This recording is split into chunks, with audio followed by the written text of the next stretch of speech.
Ex-wife's hidden past saves her billionaire. A divorced woman just saved her ex-husband's billion-dollar empire using skills she didn't know she had. Marcus Sterling thought his ex-wife Elena was just a museum curator who liked dusty artifacts. He had no idea she was about to become his only lifeline when everything he'd built started crashing down around him. The divorce papers were signed 2 years ago. Marcus kept his tech empire. Elena kept her quiet life, surrounded by ancient history. They hadn't spoken since the lawyers finished dividing their world in half. But when hackers brought Marcus to his knees, and the FBI started asking dangerous questions, the solution hiding in plain sight had Elena's fingerprints all over it. What happened next revealed a past so classified that even Elena had forgotten most of it. The woman who once organized Roman pottery exhibits was about to use skills from a life she'd buried so deep that fragments only surfaced in dreams she couldn't quite remember. Stay with us to discover how a bitter divorce became an unlikely rescue mission. You'll witness a billionaire swallow his pride and beg for help from the woman he'd dismissed. Learn why the government erased someone's entire identity and how muscle memory from a forgotten life can surface when everything depends on it. Because this isn't just about saving money or reputation, it's about buried memories, dangerous secrets, and what happens when the person you underestimated turns out to be exactly who you needed all along. The truth hiding in Elena's past will change everything you think you know about second chances and the power of skills that refuse to stay buried. Chapter 1. The Call. The phone rang at 3:47 a.m., jolting Elena Vasquez from dreams filled with shadowy corridors and digital codes she couldn't quite decipher. She'd been having those dreams more frequently lately, fragments of something that felt like memory, but made no logical sense for a woman who spent her days cataloging Byzantine coins and medieval manuscripts. Elena. Marcus's voice was rough, desperate in a way she'd never heard during their 5-year marriage or the brutal divorce that followed. She sat up in bed, instantly awake. Marcus, how did you get my new number? I need your help. The laugh that escaped her was sharp, bitter, funny. I needed your help too, remember? When I was drowning in legal fees because you decided I was after your precious money. When I had to sell my grandmother's jewelry to pay rent while your lawyers dragged out every... Elena, please. They're going to arrest me. Something in his tone stopped her mid-sentence. Marcus Sterling, the man who'd built a tech empire from his college dorm room, who commanded boardrooms full of venture capitalists, like a conductor leading an orchestra, sounded broken. Who's going to arrest you? FBI, SEC. Take your pick. Someone hacked into Sterling Industries' servers 3 days ago. They didn't just steal data. They planted evidence. Financial records showing I've been embezzling, selling client information to foreign governments, trafficking.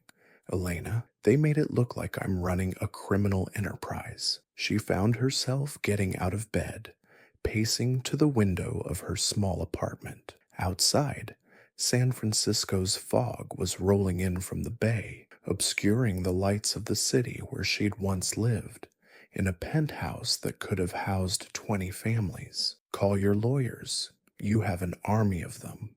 I did. They fired me as a client, said the evidence was too damaging, that representing me would destroy their firm's reputation. His voice cracked. The board voted me out yesterday. Security escorted me from my own building. My assets are frozen.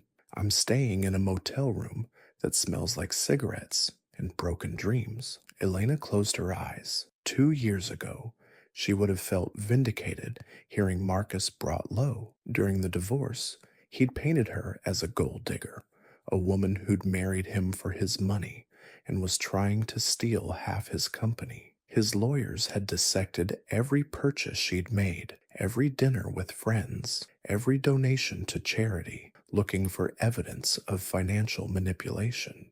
The irony wasn't lost on her that he was now accused of the very crimes he'd suggested she was capable of. "I'm sorry this is happening to you, Marcus, but I don't understand why you're calling me. I'm a museum curator. I authenticate pottery shards and medieval manuscripts. I can't help you with corporate espionage and federal investigations. Actually," he said quietly, "I think you're the only person who can." Something cold settled in her stomach. "What do you mean?" "The hackers who did this, they're not ordinary cyber criminals. The FBI Digital Forensics team says the attack was sophisticated beyond anything they've seen. Military-grade encryption, attack vectors that shouldn't exist, techniques that are classified at the highest levels. Whoever did this has access to tools that most government agencies don't even know about." Elena's hand tightened on the phone. Images flashed through her mind, commands typed on keyboards she couldn't remember using, faces of people whose names danced just out of reach, a voice telling her to burn the bridges behind you in a language that wasn't English, but that she somehow understood perfectly. "I still don't see how I can help, because 3 months ago, you helped the SF MoMA recover their stolen digital archives when their security company said it was impossible. Last year, you consulted on the Day Young Museum's cybersecurity upgrade and suggested modifications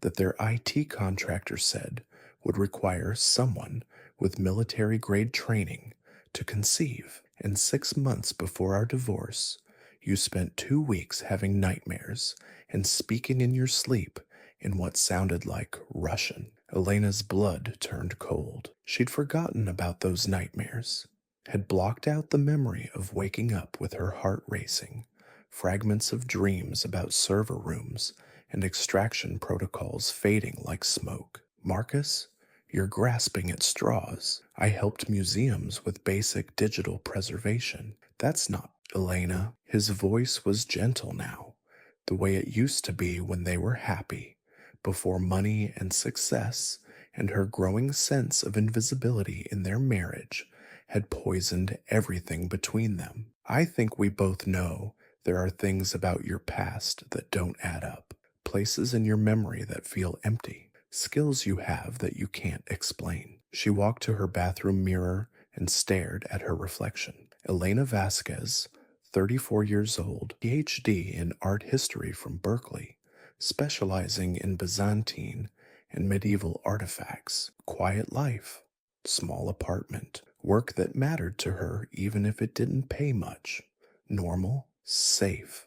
But as she looked at herself, muscle memory moved her hands into positions she didn't recognize. Fingers curved as if they were flying over a keyboard, shoulders set in a stance that seemed designed for quick movement. And for just a moment, her reflection looked like a stranger. "Even if you're right," she said slowly, "even if there are things I don't remember, I can't just summon forgotten skills to save your company. It's not just my company anymore." Marcus's voice turned grim. "Elena, whoever did this planted evidence that you were my accomplice. Financial records showing payments to an Elena Vasquez account, communications supposedly between us planning the whole operation. They're coming for you too. I'd guess you have maybe 12 hours before they show up at your door." The phone slipped from her suddenly nerveless fingers, clattering on the bathroom tile. Chapter 2, Fragments. Elena's hands shook as she retrieved the phone. "That's impossible. I had nothing to do with your business. We barely spoke during the divorce except through lawyers. I know that. You know that. But the evidence they planted is sophisticated enough to convince a jury. They've created a perfect frame job that destroys both of us while covering their tracks." Marcus paused. "Unless we can prove who really did this." She sank onto her couch, mind racing. The smart thing would be to hang up, call a lawyer, maybe run. She had enough savings to disappear for a while, start over somewhere new. It wouldn't be the first time. The thought stopped her cold. Why had she thought it wouldn't be the first time? She'd lived in San Francisco her entire adult life, had only moved apartments twice, both times to places within the same neighborhood. Elena, are you still there? I'm here. She rubbed her temples, trying to ease the headache that was building behind her eyes. Where are you? Motel 6 on Lombard Street, room 237. I'll be there in an hour. Elena, you don't have to. Yes, I do. And as she said it, she realized it was true, not because she owed Marcus anything, not because she still loved him despite everything that had happened between them, but because somewhere deep in her mind, alarms were ringing, patterns were emerging, skills she'd buried were stirring to life. She hung up and moved through her apartment with sudden efficiency, gathering items she didn't consciously decide she needed. A black backpack she'd never used but somehow owned, a tablet computer she'd bought months ago for research but had never opened, clothes that were darker and more practical than her usual style. From the back of her closet, she pulled out a jacket she didn't remember buying. As she shrugged it on, her fingers found pockets she hadn't known existed, containing items that made her heart race, a USB drive, cash in denominations that suggested someone had been planning for quick, untraceable transactions, and a business card with no name, just a phone number written in handwriting she recognized as her own. Elena stared at the card, and for a moment the world seemed to tilt. She was standing in her apartment, but she was also somewhere else, a sterile room with no windows, facing a man whose face she couldn't quite remember, but whose voice was crystal clear. Your old life ends here. Elena Vasquez, art history PhD, begins tomorrow. Everything before this moment is classified and compartmentalized, even from you. The memory, if it was a memory, lasted only seconds before fragmenting like a broken mirror. She grabbed her keys and headed for the door, pausing only to look back at her apartment.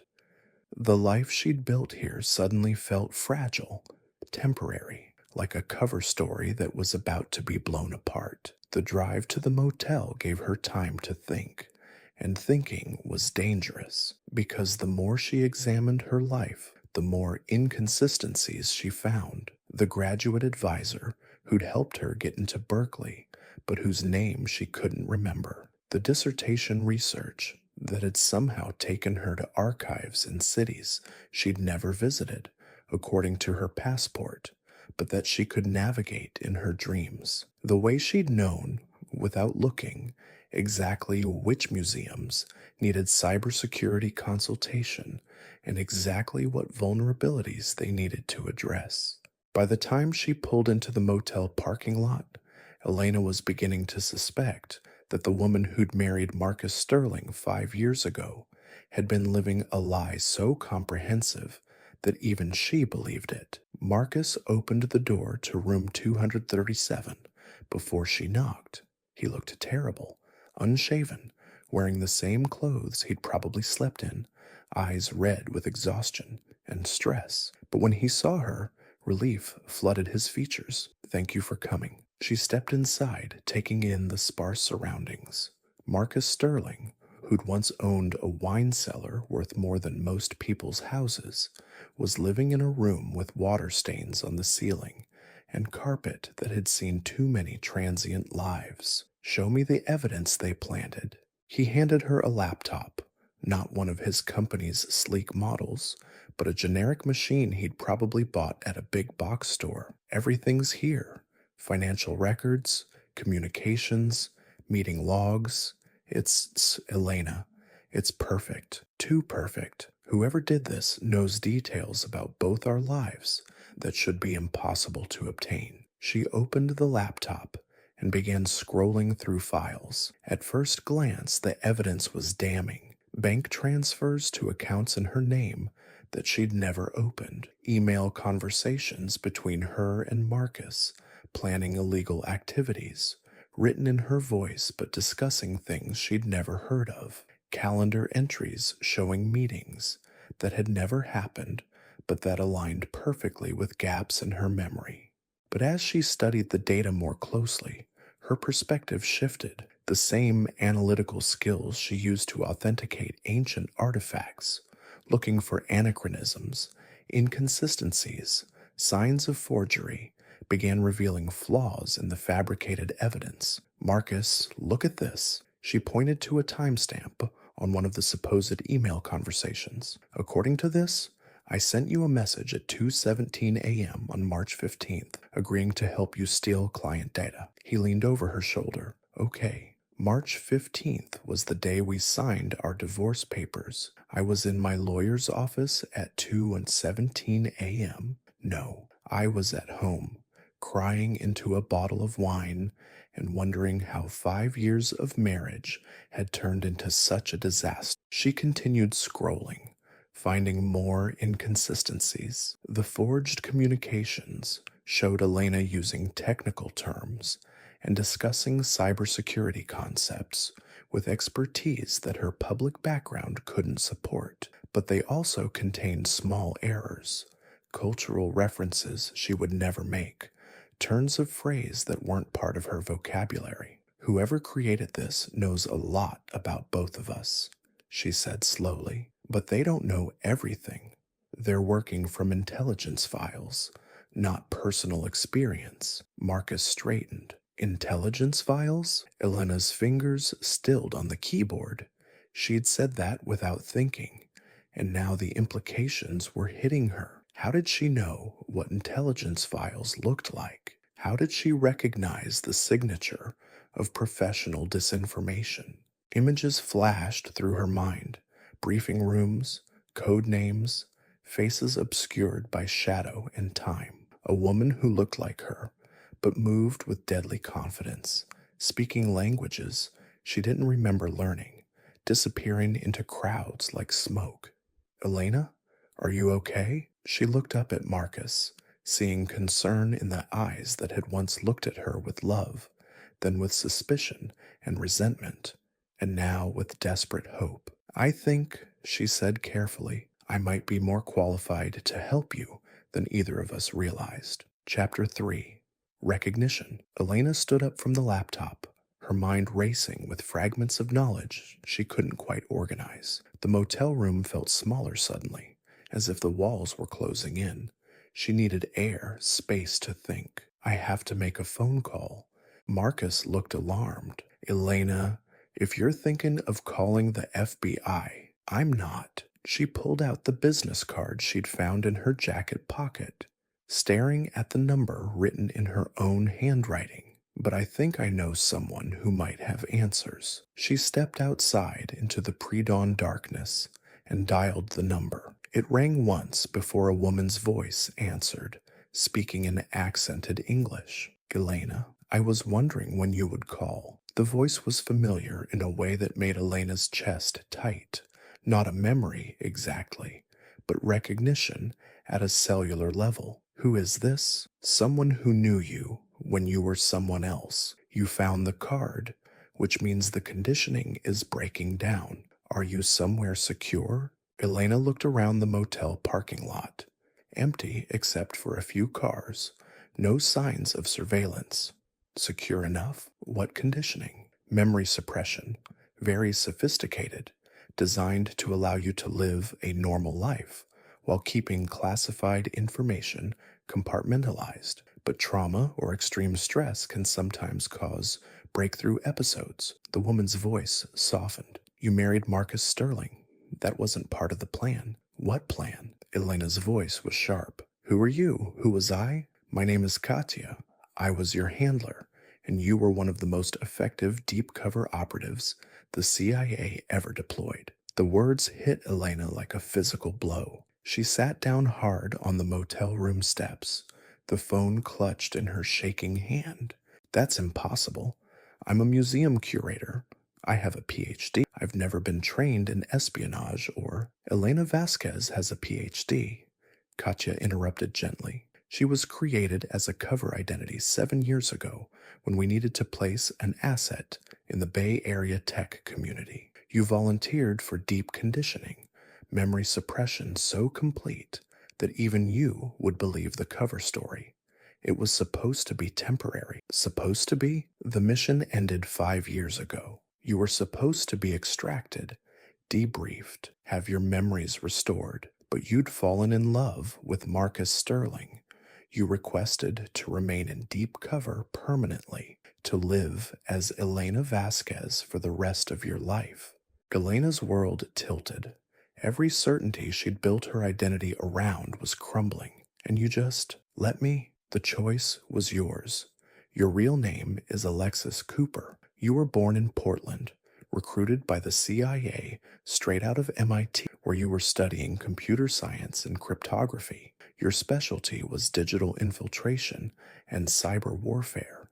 You were very, very good at it. Images flickered in Elena's mind, fingers flying over keyboards, breaking through encryption like it was tissue paper.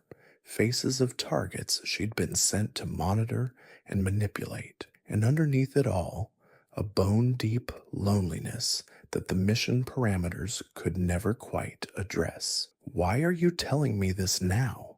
Because the operation you and Marcus are being framed for, it bears the signature of someone we've been tracking for years, a former Soviet intelligence operative named Viktor Kozlov. He specializes in exactly this kind of elaborate frame job, turning enemies against each other while he profits from the chaos. Elena stood up, pacing in the small space between parked cars. But I don't remember how to be Alexis Cooper. I don't remember any training or techniques, or muscle memory doesn't lie, Elena, and neither does instinct. You've already started analyzing the evidence like an operative, not a civilian. Your mind is remembering what your conscious thoughts can't access.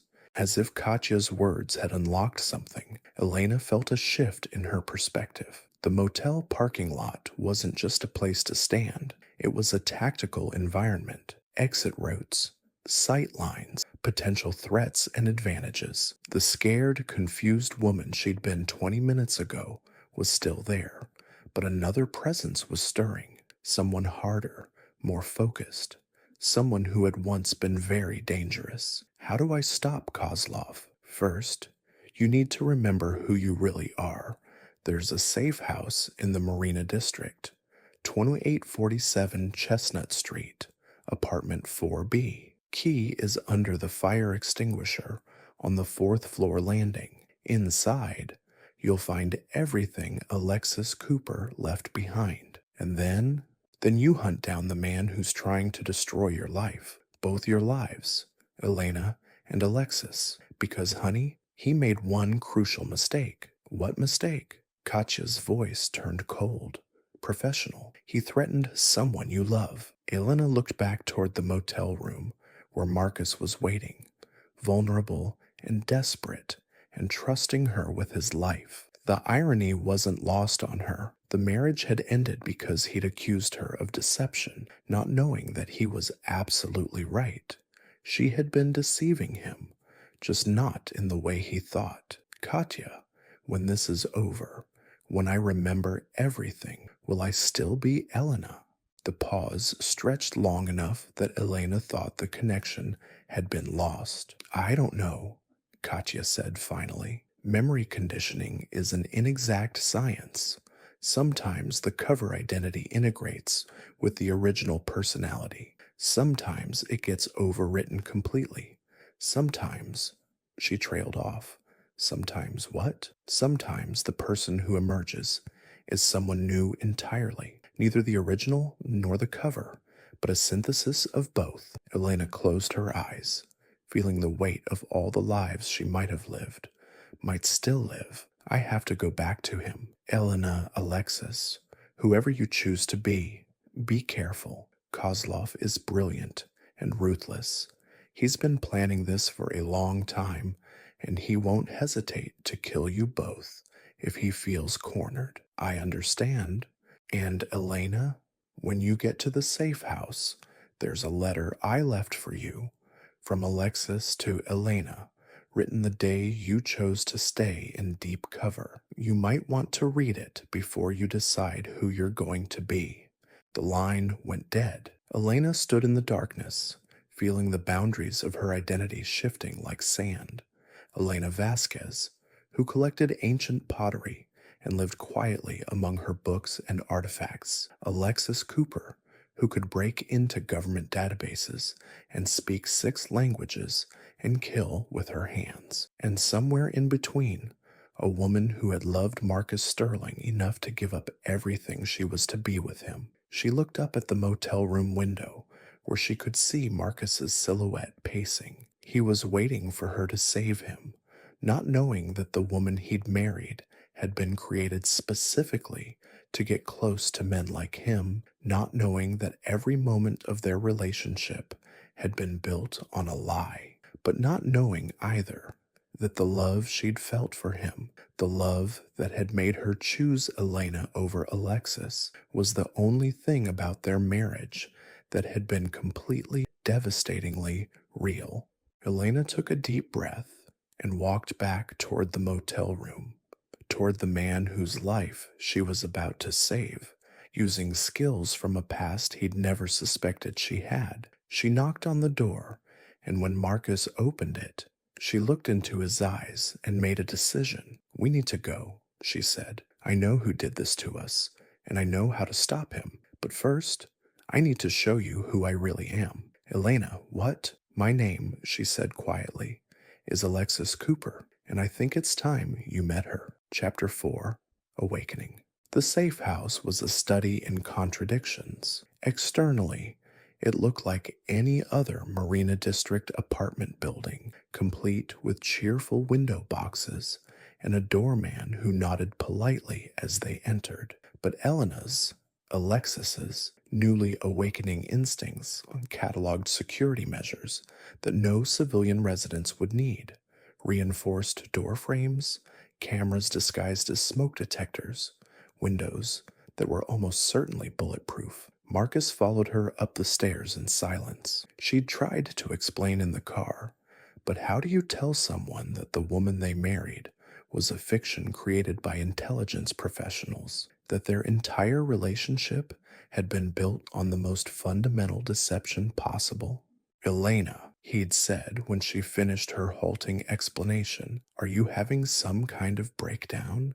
Because this sounds insane." "I know." She'd pulled into a parking space and turned to face him. "But in about 20 minutes, you're going to see things that will prove I'm telling the truth. And Marcus, when that happens, you're going to have to decide if you can trust me anyway." Now, standing outside apartment 4B, Elena felt her hands moving with muscle memory she couldn't consciously access. The key was exactly where Katya had said it would be, and her fingers found the lock without hesitation, even in the dim hallway lighting. The door swung open to reveal an apartment that was distinctly not Elena Vasquez's style, where her home was cluttered with books and artifacts, warm colors and comfortable furniture. This place was sparse, efficient, a single room with a Murphy bed, a desk with multiple monitors, and equipment she recognized but couldn't name. "Jesus," Marcus breathed, stepping inside behind her.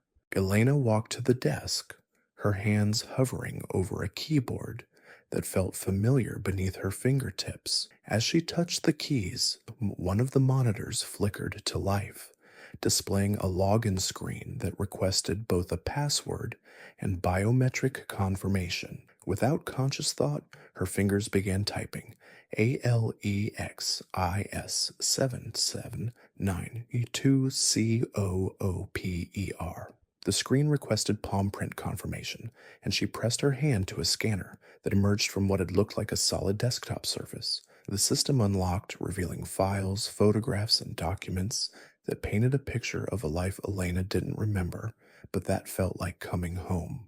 There were photos of her, but not her. The woman in the pictures looked like Elena, but her posture was different, more alert. Her eyes held a wariness that Elena had never seen in mirrors. She was dressed in clothing that suggested foreign countries, dangerous situations, people who weren't quite who they seemed. "This is impossible," Marcus said, leaning over her shoulder to stare at the screen. "Elena, this looks like you, but it's not me." Elena's voice was quiet.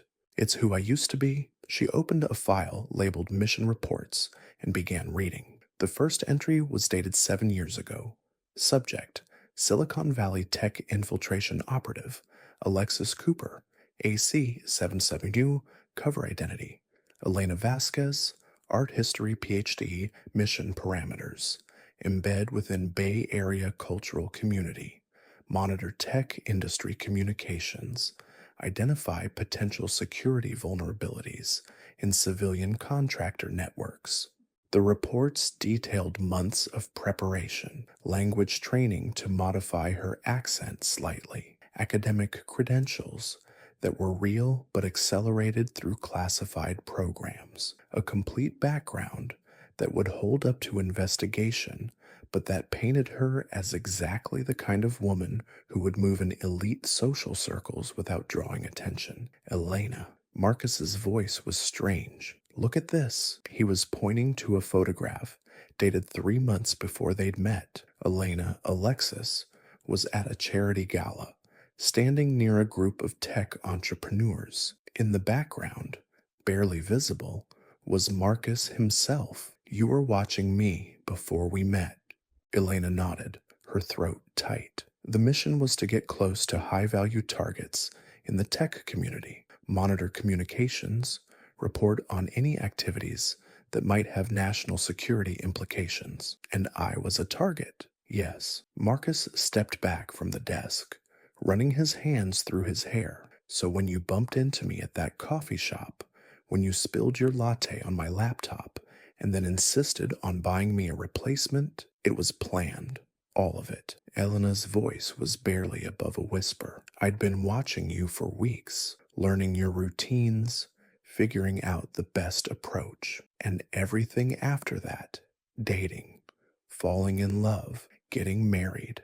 This was the question Elena had been dreading. She turned in the chair to face him, seeing the pain and betrayal in his eyes that she remembered from their divorce proceedings, but magnified 100-fold. "I don't know," she said honestly. "I remember the mission parameters, but I don't remember executing them. I remember Elena falling in love with you, but I don't remember Alexis making the decision to break protocol." She stood up and walked to a filing cabinet, her hands seeming to know exactly which drawer to open, which folder to retrieve. Inside was a single sheet of paper, covered in handwriting she recognized as her own, but that felt foreign. "What is it?" The letter Katya mentioned, from Alexis to Elena. She unfolded the paper and began to read aloud. "If you're reading this, it means something has gone wrong, and they've told you who you really are. I'm writing this the day I chose to stay, the day I decided that Elena Vasquez should continue to exist, and Alexis Cooper should disappear forever. I want you to know that what happened with Marcus wasn't part of the mission. Yes, I was sent to monitor him, to get close to him, to evaluate whether Sterling Industries posed any security risks. But somewhere in the process of pretending to love him, I stopped pretending. The mission ended 8 months ago.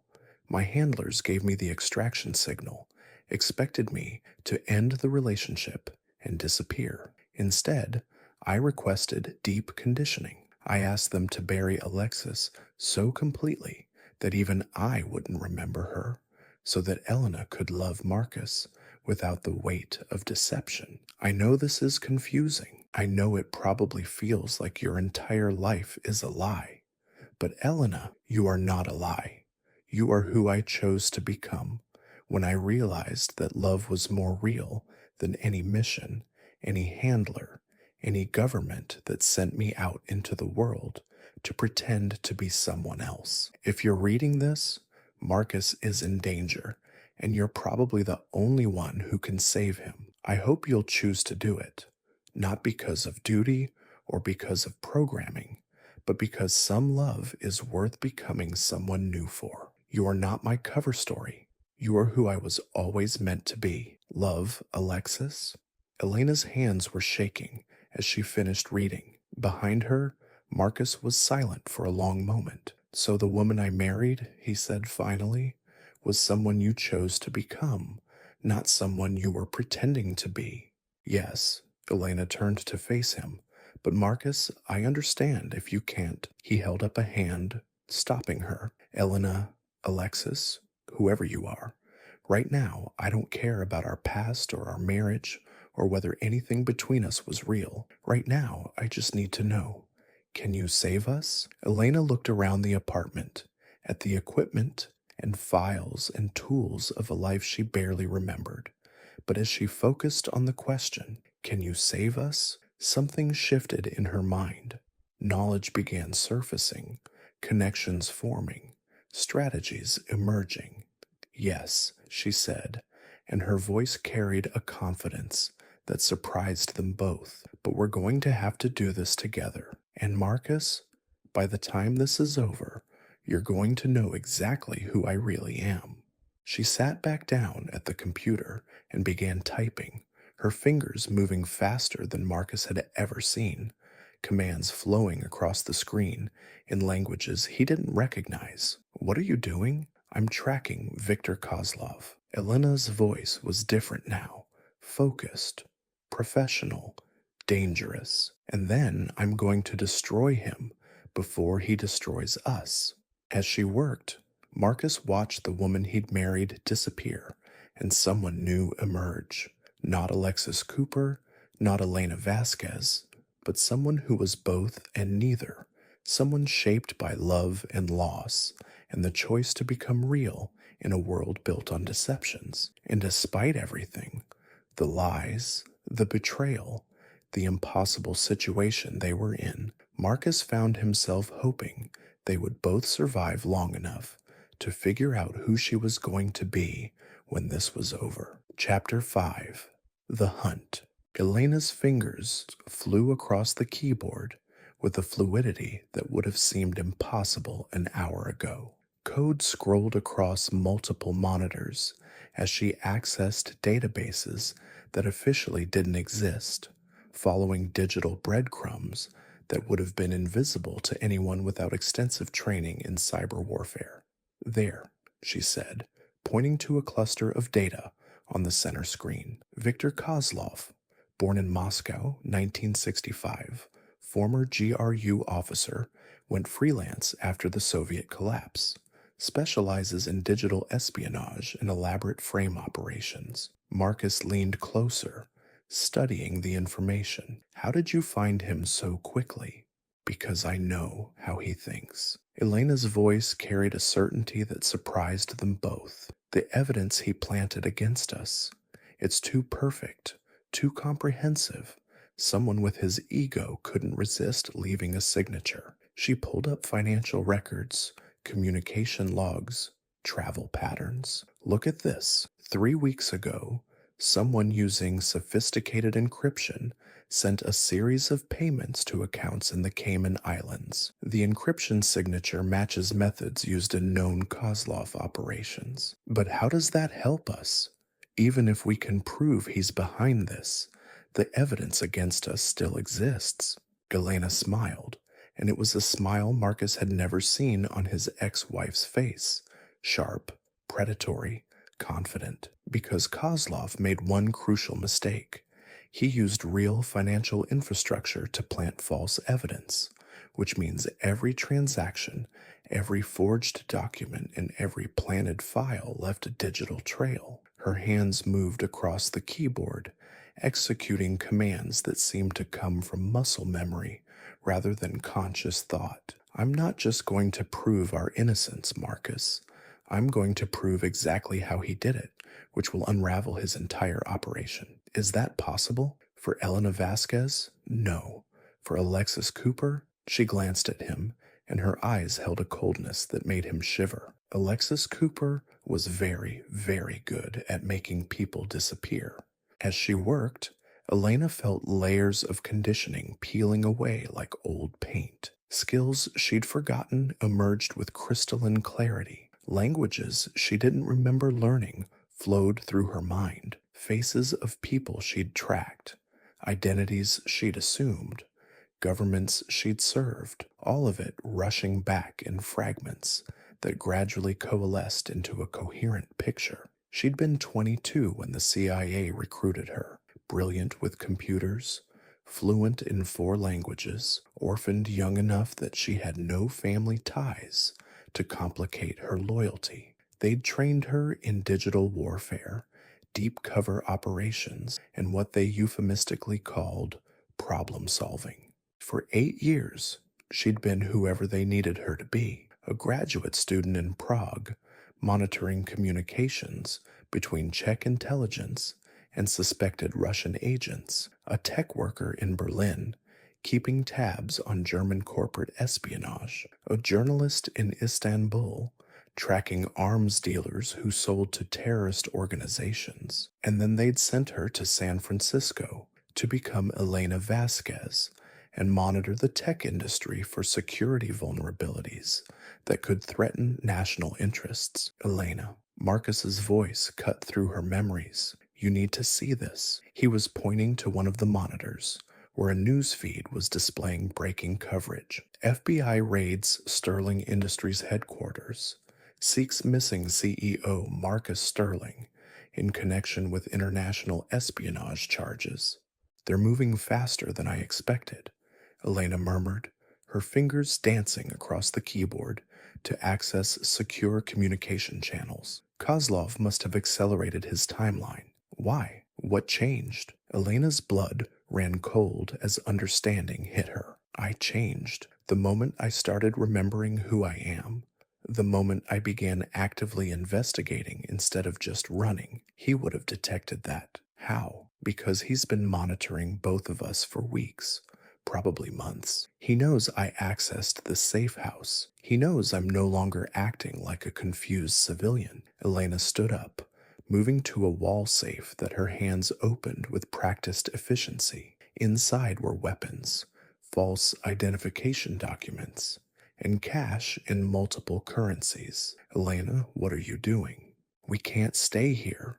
This location is compromised. She pulled out a gun, checking the clip with movements so fluid they looked choreographed. And we can't run because he'll just keep hunting us. So what do we do? Elena turned to face Marcus, and he saw in her eyes a combination of the woman he'd married and someone entirely more dangerous. We hunt him instead. She moved around the apartment with lethal efficiency, gathering equipment and information. Kozlov's in San Francisco. He has to be to coordinate this kind of real-time operation, and he's not working alone. This level of sophistication requires a team. How do you know? Because I've run operations like this. Elena paused, struck by the implications of her own words. Marcus, there are things about my past, about Alexis's past, that you're going to learn. Things I did, people I hurt. I need you to understand that whatever happens next, whatever you discover about who I used to be. Marcus crossed the room and took her hands, stilling their efficient movements. Elena, I don't care who you used to be. I care about who you are right now, in this moment, choosing to save both our lives instead of disappearing. She looked up at him, seeing something in his eyes she hadn't seen since the early days of their marriage. Not love, exactly. Too much had happened for them to return to that easily, but trust, and perhaps the beginning of understanding. We should go, she said softly. Where? Elena smiled, and this time it was a blend of Elena's warmth and Alexis's deadly competence. To introduce Viktor Kozlov to the woman he should never have threatened. Chapter 6. The Trap. The abandoned warehouse in the Mission District looked like countless others. Windows boarded up, graffiti covering brick walls, the kind of place that city planners forgot existed. But Elena's trained eye cataloged details that made it perfect for their purposes. Multiple exit routes, clear sight lines, isolated enough that gunfire wouldn't immediately draw police attention. "This is insane," Marcus said as they approached the building. "We should be calling the FBI, not walking into what could be a trap. The FBI thinks we're international criminals, and this isn't a trap." Elena adjusted the earpiece she'd retrieved from the safe house, her voice carrying through the encrypted communication device. "This is an invitation." She'd spent the past 6 hours doing what Alexis Cooper did best, turning the hunters into the hunted, using Kozlov's own surveillance network against him.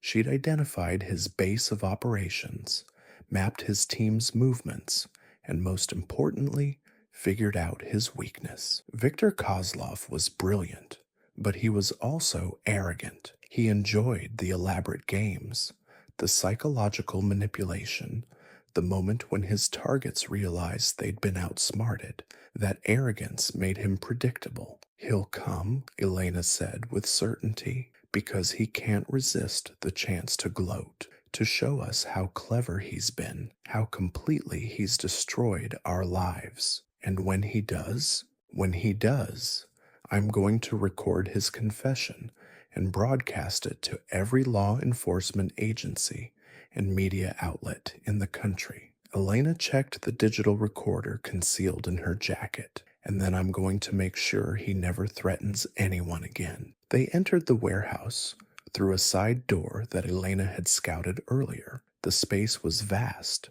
filled with shadows and the echoes of their footsteps. Shafts of sunlight filtered through cracks in the boarded windows, creating a maze of light and darkness, perfect for concealment. Elena had chosen the location carefully. She needed Kozlov to feel in control, to believe he was walking into his moment of triumph. But every element of the environment was designed to give her advantages. He wouldn't notice until it was too late.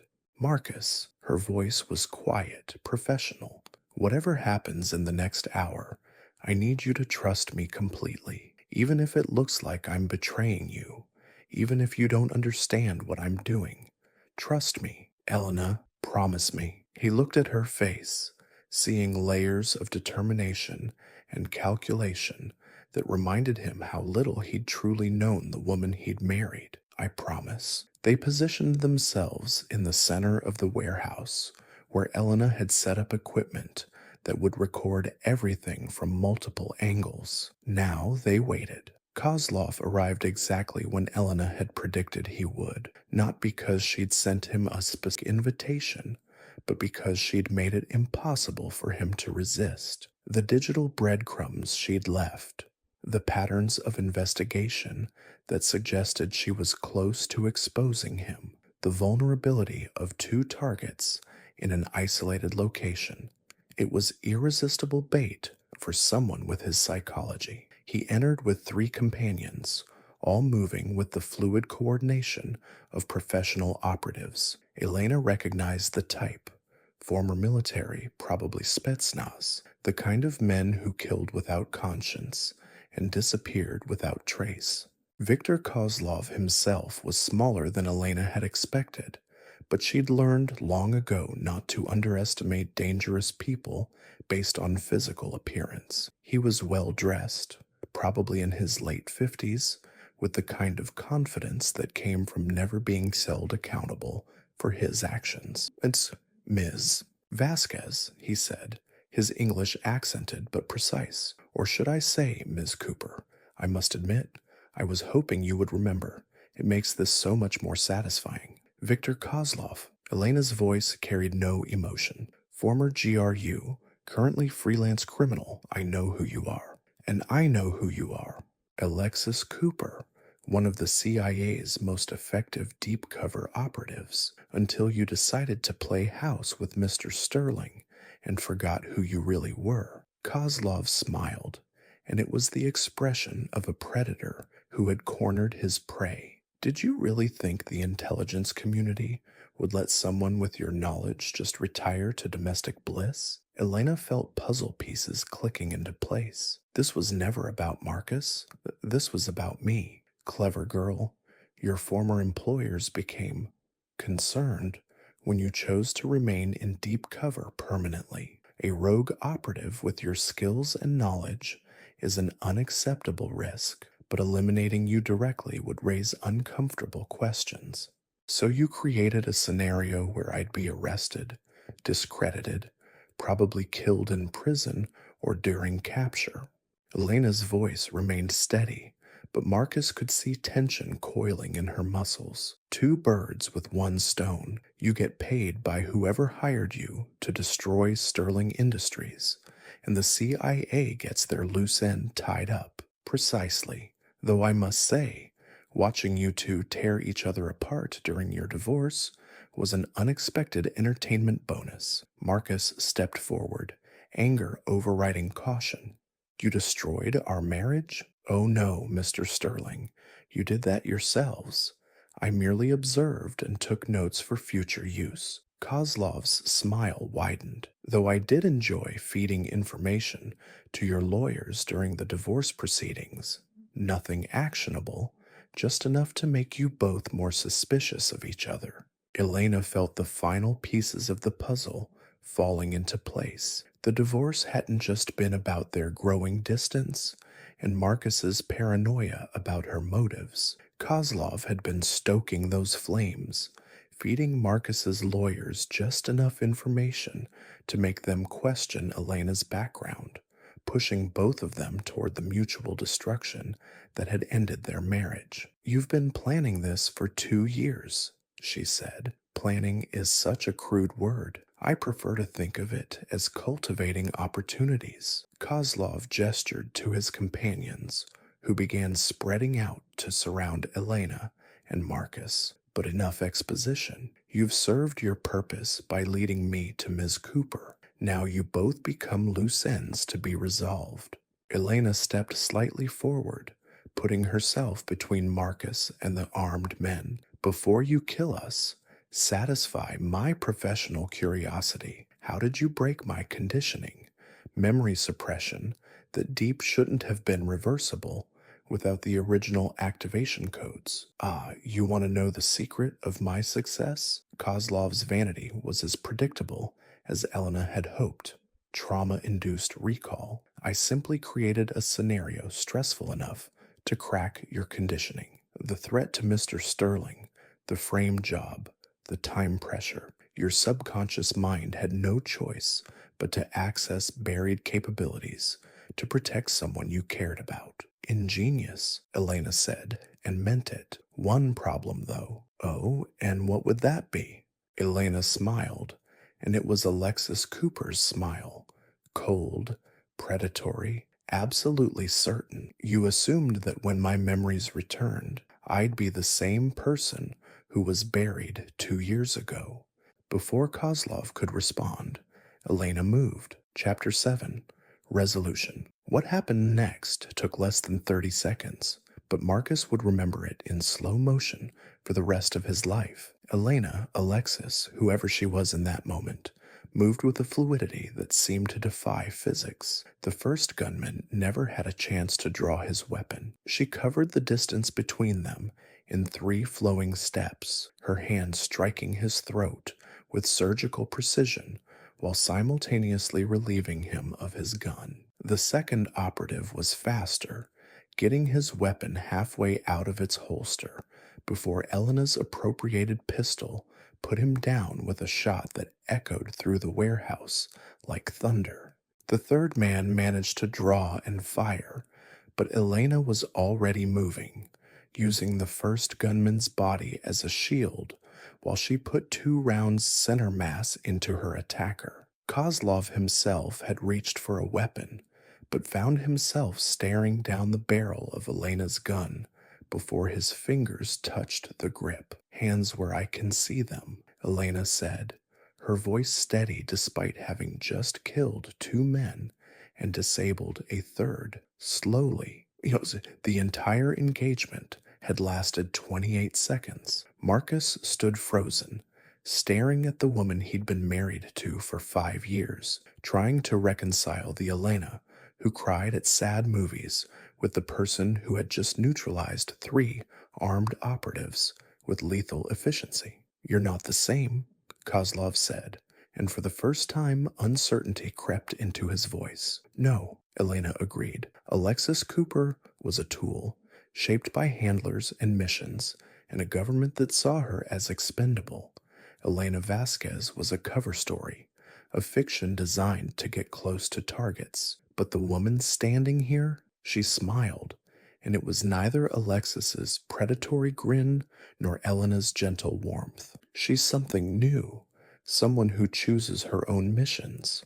Elena kept her weapon trained on Kozlov while activating the recording equipment she'd hidden throughout the warehouse. "Victor Kozlov, you just confessed to orchestrating an elaborate frame job against Marcus Sterling and myself on behalf of my former employers at the CIA. You also confessed to manipulating our divorce proceedings and planning our murders. All of this has been recorded and is currently being uploaded to secure servers that will automatically release the information to law enforcement and media outlets if I don't check in every 12 hours. Kozlov's face had gone pale. "You can't prove." "I can prove everything. Your financial records, communication logs, travel patterns, the digital signatures of every piece of false evidence you planted. I've documented your entire operation." Elena's voice carried absolute conviction.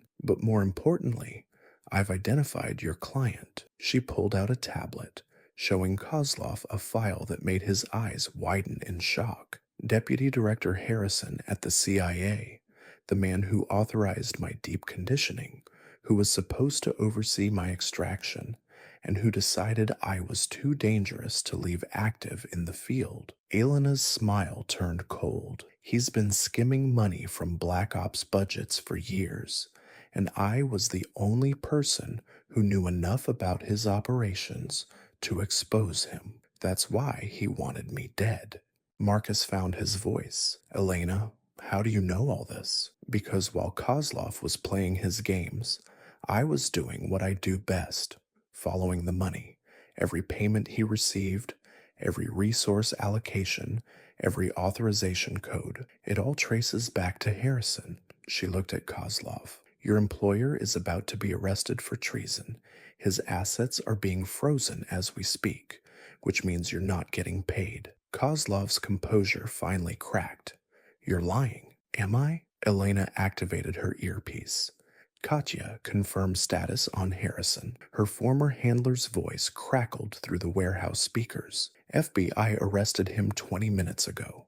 Charges include embezzlement, conspiracy, and ordering the assassination of a U.S. citizen. His entire network is being rolled up." Elena looked at Kozlov. "So here's what's going to happen. You're going to provide a full confession, details about every aspect of this operation, and information about any other operations Harrison commissioned. In exchange, I'll make sure you live to see a courtroom instead of disappearing forever. And if I refuse?" Elena's expression didn't change. "Then Marcus and I walk away, and you become a loose end that certain government agencies will want tied up permanently. I hear Victor Kozlov has many enemies who would pay well for information about his location." The silence stretched for long moments before Kozlov slowly nodded. "What do you want to know?" Over the next hour, Elena extracted a complete confession that detailed not just the operation against Marcus and herself, but a network of corruption that reached deep into both the intelligence community and corporate America. She recorded everything, documenting evidence that would keep prosecutors busy for years. When it was over, when Kozlov and his surviving associates had been secured and federal agents summoned by Katya had taken them into custody, Elena and Marcus found themselves alone in the warehouse as sunset painted the walls gold. "So," Marcus said finally, "who are you now?" Elena set down her weapon and looked at her hands, hands that had just killed two people, hands that had once cataloged ancient pottery, hands that had learned to love and betray and choose love again. "I'm not sure yet," she said honestly. "I remember being Alexis Cooper, but I also remember choosing to be Elena Vasquez.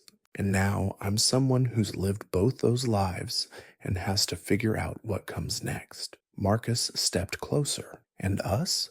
Is there an us after all this?" Elena looked up at him, seeing the man she'd fallen in love with, despite every professional instinct she'd possessed. The man she'd given up everything to be with, whose life she'd just saved using skills from a past she'd tried to forget. "I don't know," she said. "We have a lot to work through, a lot of truth to process. But Marcus," she reached out and took his hand. "For the first time since I've known you, I can offer you something I never could before." "What's that?" "Complete honesty.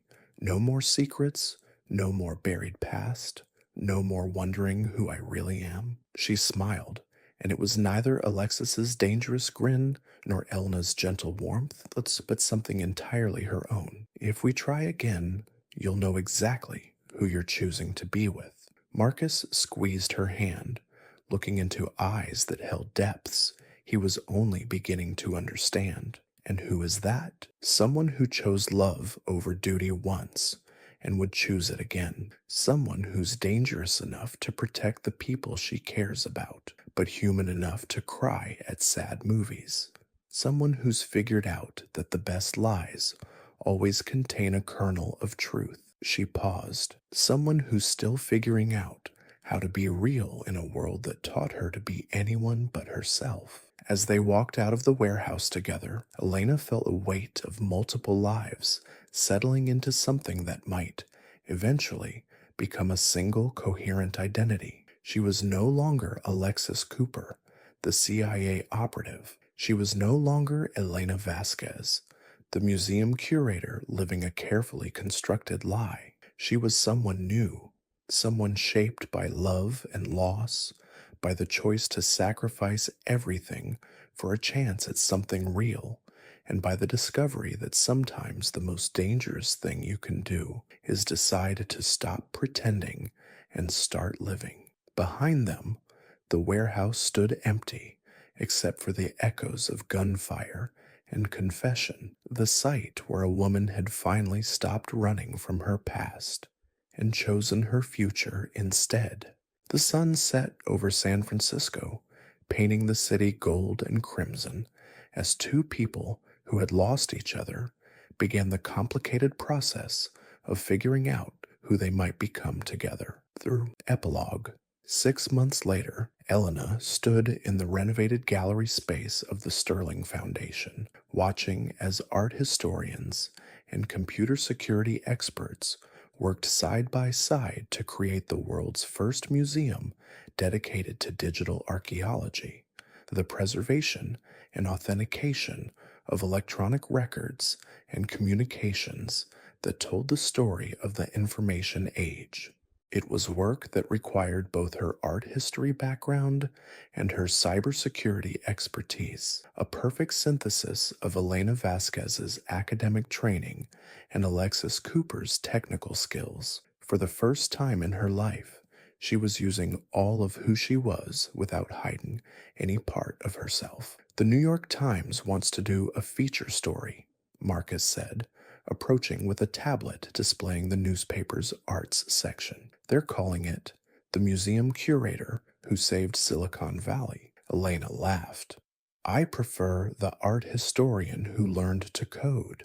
Their relationship was different now, slower, more careful, built on complete honesty rather than the romantic fiction of their first marriage. They weren't living together yet, weren't making grand promises about the future, but they were learning to trust each other with the truth, which felt more intimate than any deception they'd shared before. Elena had testified before Congress about intelligence community overreach, her experiences leading to reforms in how the CIA handled deep cover operatives. Harrison and his associates had been convicted on multiple charges, their network of corruption exposed and dismantled. Viktor Kozlov had provided testimony that led to the arrest of dozens of criminal operatives worldwide, earning himself a reduced sentence in exchange for his cooperation. Elena's memory integration had stabilized. She was no longer fragmented between identities, but rather someone who had lived multiple lives and chose to synthesize them into something new. Some days she missed the simplicity of being only Elena, the quiet museum curator. Other days she missed the clarity of purpose that had driven Alexis Cooper. But most days, she was grateful to be someone who could choose her own missions, fight her own battles, and love without deception. Elena, Marcus said, his voice serious. There's something I need to ask you. She turned to face him, seeing nervousness in his expression that reminded her of the man who had once spilled coffee on himself while asking her out for their first date. What is it? He reached into his pocket and pulled out a small box that made Elena's heart skip. But when he opened it, instead of a ring, it contained a key. This is the key to a house in Sausalito. Nothing fancy, just a place with a view of the bay and room for both of us to work on the things we care about. Marcus's hands were shaking slightly. I'm not asking you to marry me again. I'm not asking you to promise me forever. I'm just asking if you want to build something real together, starting from who we actually are instead of who we thought we were supposed to be. Elena looked at the key, feeling the weight of possibility it represented, a chance to start over, to create a life built on truth instead of carefully constructed lies. Yes, she said simply. As the sun set over San Francisco Bay, Elena took the key in Marcus's hand, ready to begin the next chapter of a story that had started with deception but was finally, genuinely, theirs to write. In the end, love hadn't conquered all, but it had proven stronger than lies, more enduring than false identities, and worth the risk of becoming real. And sometimes that was enough. A homeless girl returned. A billionaire's lost wallet at what he did next shocked everyone. A homeless teenager found a wallet containing $50,000 in cash and cards that could access billions. But what she did next will shatter every assumption you have about human nature. This is the story of Luna Martinez, a 17-year-old living in cardboard boxes, who made a split-second decision that exposed the darkest secret of America's elite and accidentally triggered the largest act of generosity in modern history. What the billionaire did when she returned his wallet will leave you questioning everything you thought you knew about wealth,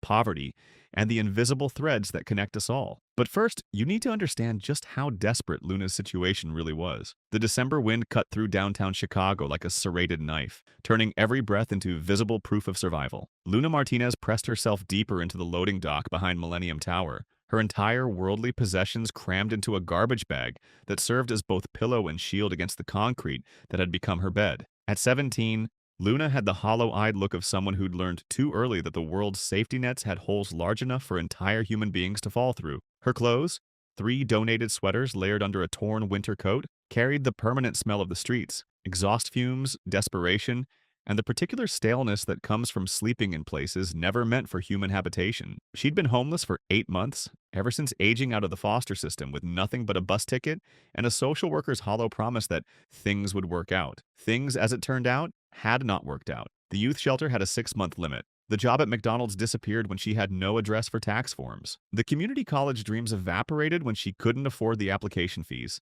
The path that led Luna to this frozen loading dock was paved with the kind of institutional failures that make headlines but rarely change lives. Her story began not with a single catastrophic event, but with a cascade of small betrayals by the very systems designed to protect vulnerable children. Luna's mother, Maria Martinez, had been a nurse at Chicago General Hospital, one of those quietly heroic people who worked double shifts to keep their small family afloat. When Maria received her cancer diagnosis, she fought with the same fierce determination she'd shown caring for her patients. But cancer doesn't negotiate with determination, and the medical bills that followed were astronomical enough to bankrupt a small nation. Luna still remembered the night her mother sat her down, tears streaming down her face to explain that they were losing their apartment. Mija, Maria had whispered, her voice breaking. Sometimes life hits us with waves bigger than we can handle, but you're stronger than you know. You're going to survive this storm. 3 months later, Maria was gone, and Luna was thrust into a foster care system that was already stretched beyond its breaking point. The statistics were brutal. Every year, approximately 20,000 young people aged out of foster care in America, and within 4 years, half would be homeless, pregnant, or incarcerated. Luna was determined not to become another statistic, but determination, she learned, wasn't always enough. Her first foster family, the Johnsons, seemed promising. They lived in a suburban house with a yard and spoke about giving Luna stability and opportunity. But within weeks, it became clear that their primary interest was the monthly stipend that came with housing a foster child. Luna slept on a mattress in the basement, ate different meals from the family, and was expected to provide unpaid childcare for their biological children. When she reported the conditions to her caseworker, she was moved to another home, then another. Each placement brought new disappointments, new forms of neglect or abuse, new reasons to believe that the system saw her as a problem to be managed rather than a person to be protected. The final placement was with the Hendersons, a couple who ran what Luna later realized was essentially a group home disguised as a family. They housed 6 foster children in a 3-bedroom house, collected the stipends, and provided minimal supervision or care. It was there that Luna learned the most important lesson of her adolescence. She could only depend on herself. When she aged out at 17, Luna was handed a bus ticket, a garbage bag containing her few possessions, and a pamphlet about transitional services that existed mostly on paper. She found herself in downtown Chicago with $47 in cash and no idea how to navigate the adult world that had suddenly become her reality. The first month was a crash course in urban survival. Luna learned which library bathrooms had the best soap dispensers, which restaurants might give her leftover food at closing time, and which police officers would move her along gently versus which ones would confiscate her belongings. She discovered that being a homeless teenager made her simultaneously invisible and hypervisible, ignored by most adults, but constantly watched by those who might exploit her vulnerability. She managed to get the job at McDonald's by using the address of a 24-hour laundromat and having mail sent there. For 6 weeks, she was optimistic. She was earning money, had a routine, and was slowly saving enough to afford a security deposit on a room somewhere. But when the manager needed her actual address for tax paperwork, the carefully constructed lie collapsed. Without a permanent address, she couldn't keep the job. Without the job, she couldn't afford an address. The youth shelter provided temporary relief, but their 6-month limit meant she was eventually back on the streets. The waiting lists for affordable housing were years long. The requirements for most assistance programs seemed designed to exclude people in her exact situation. Too old for children's services, too young for adult programs, too poor to afford the documents required to prove her poverty. By December, Luna had developed the kind of street wisdom that comes from necessity. She knew which buildings had unlocked stairwells, which construction sites had temporary heating, and which hospital emergency rooms would let her sit for hours without asking questions. She'd learned to make herself small and quiet, to avoid eye contact with police officers, and to recognize the predatory looks of men who saw homeless teenage girls as easy targets. But no amount of street wisdom could prepare her for the Chicago winter. The cold wasn't just uncomfortable, it was life-threatening. Luna had already had 2 close calls with hypothermia, and she knew that her luck was running out. The city's emergency shelters were overcrowded, with waiting lists that stretched around the block. The warming centers closed during the day, forcing people back onto the streets regardless of temperature. It was in this context, cold, hungry, and genuinely afraid she might not survive the winter, that Luna found herself pressing against the loading dock of Millennium Tower on December 23rd, counting the $3.47 in quarters and dimes that represented her entire fortune. Now, as snow began to fall like frozen tears from the Chicago sky, Luna faced the brutal mathematics of street survival. It was December 23rd, every shelter was full, and she had exactly $3.47 in quarters and dimes. Not enough for a single meal, let alone a warm place to sleep. That's when she saw it. A leather wallet, thick as a paperback novel, lying abandoned on the sidewalk outside the tower's revolving doors. It must have fallen from someone's coat as they rushed through the holiday crowds, and now it sat there like a Christmas miracle wrapped in Italian leather. Luna's heart hammered against her ribs as she approached. The wallet was the kind carried by people who never worried about where their next meal would come from.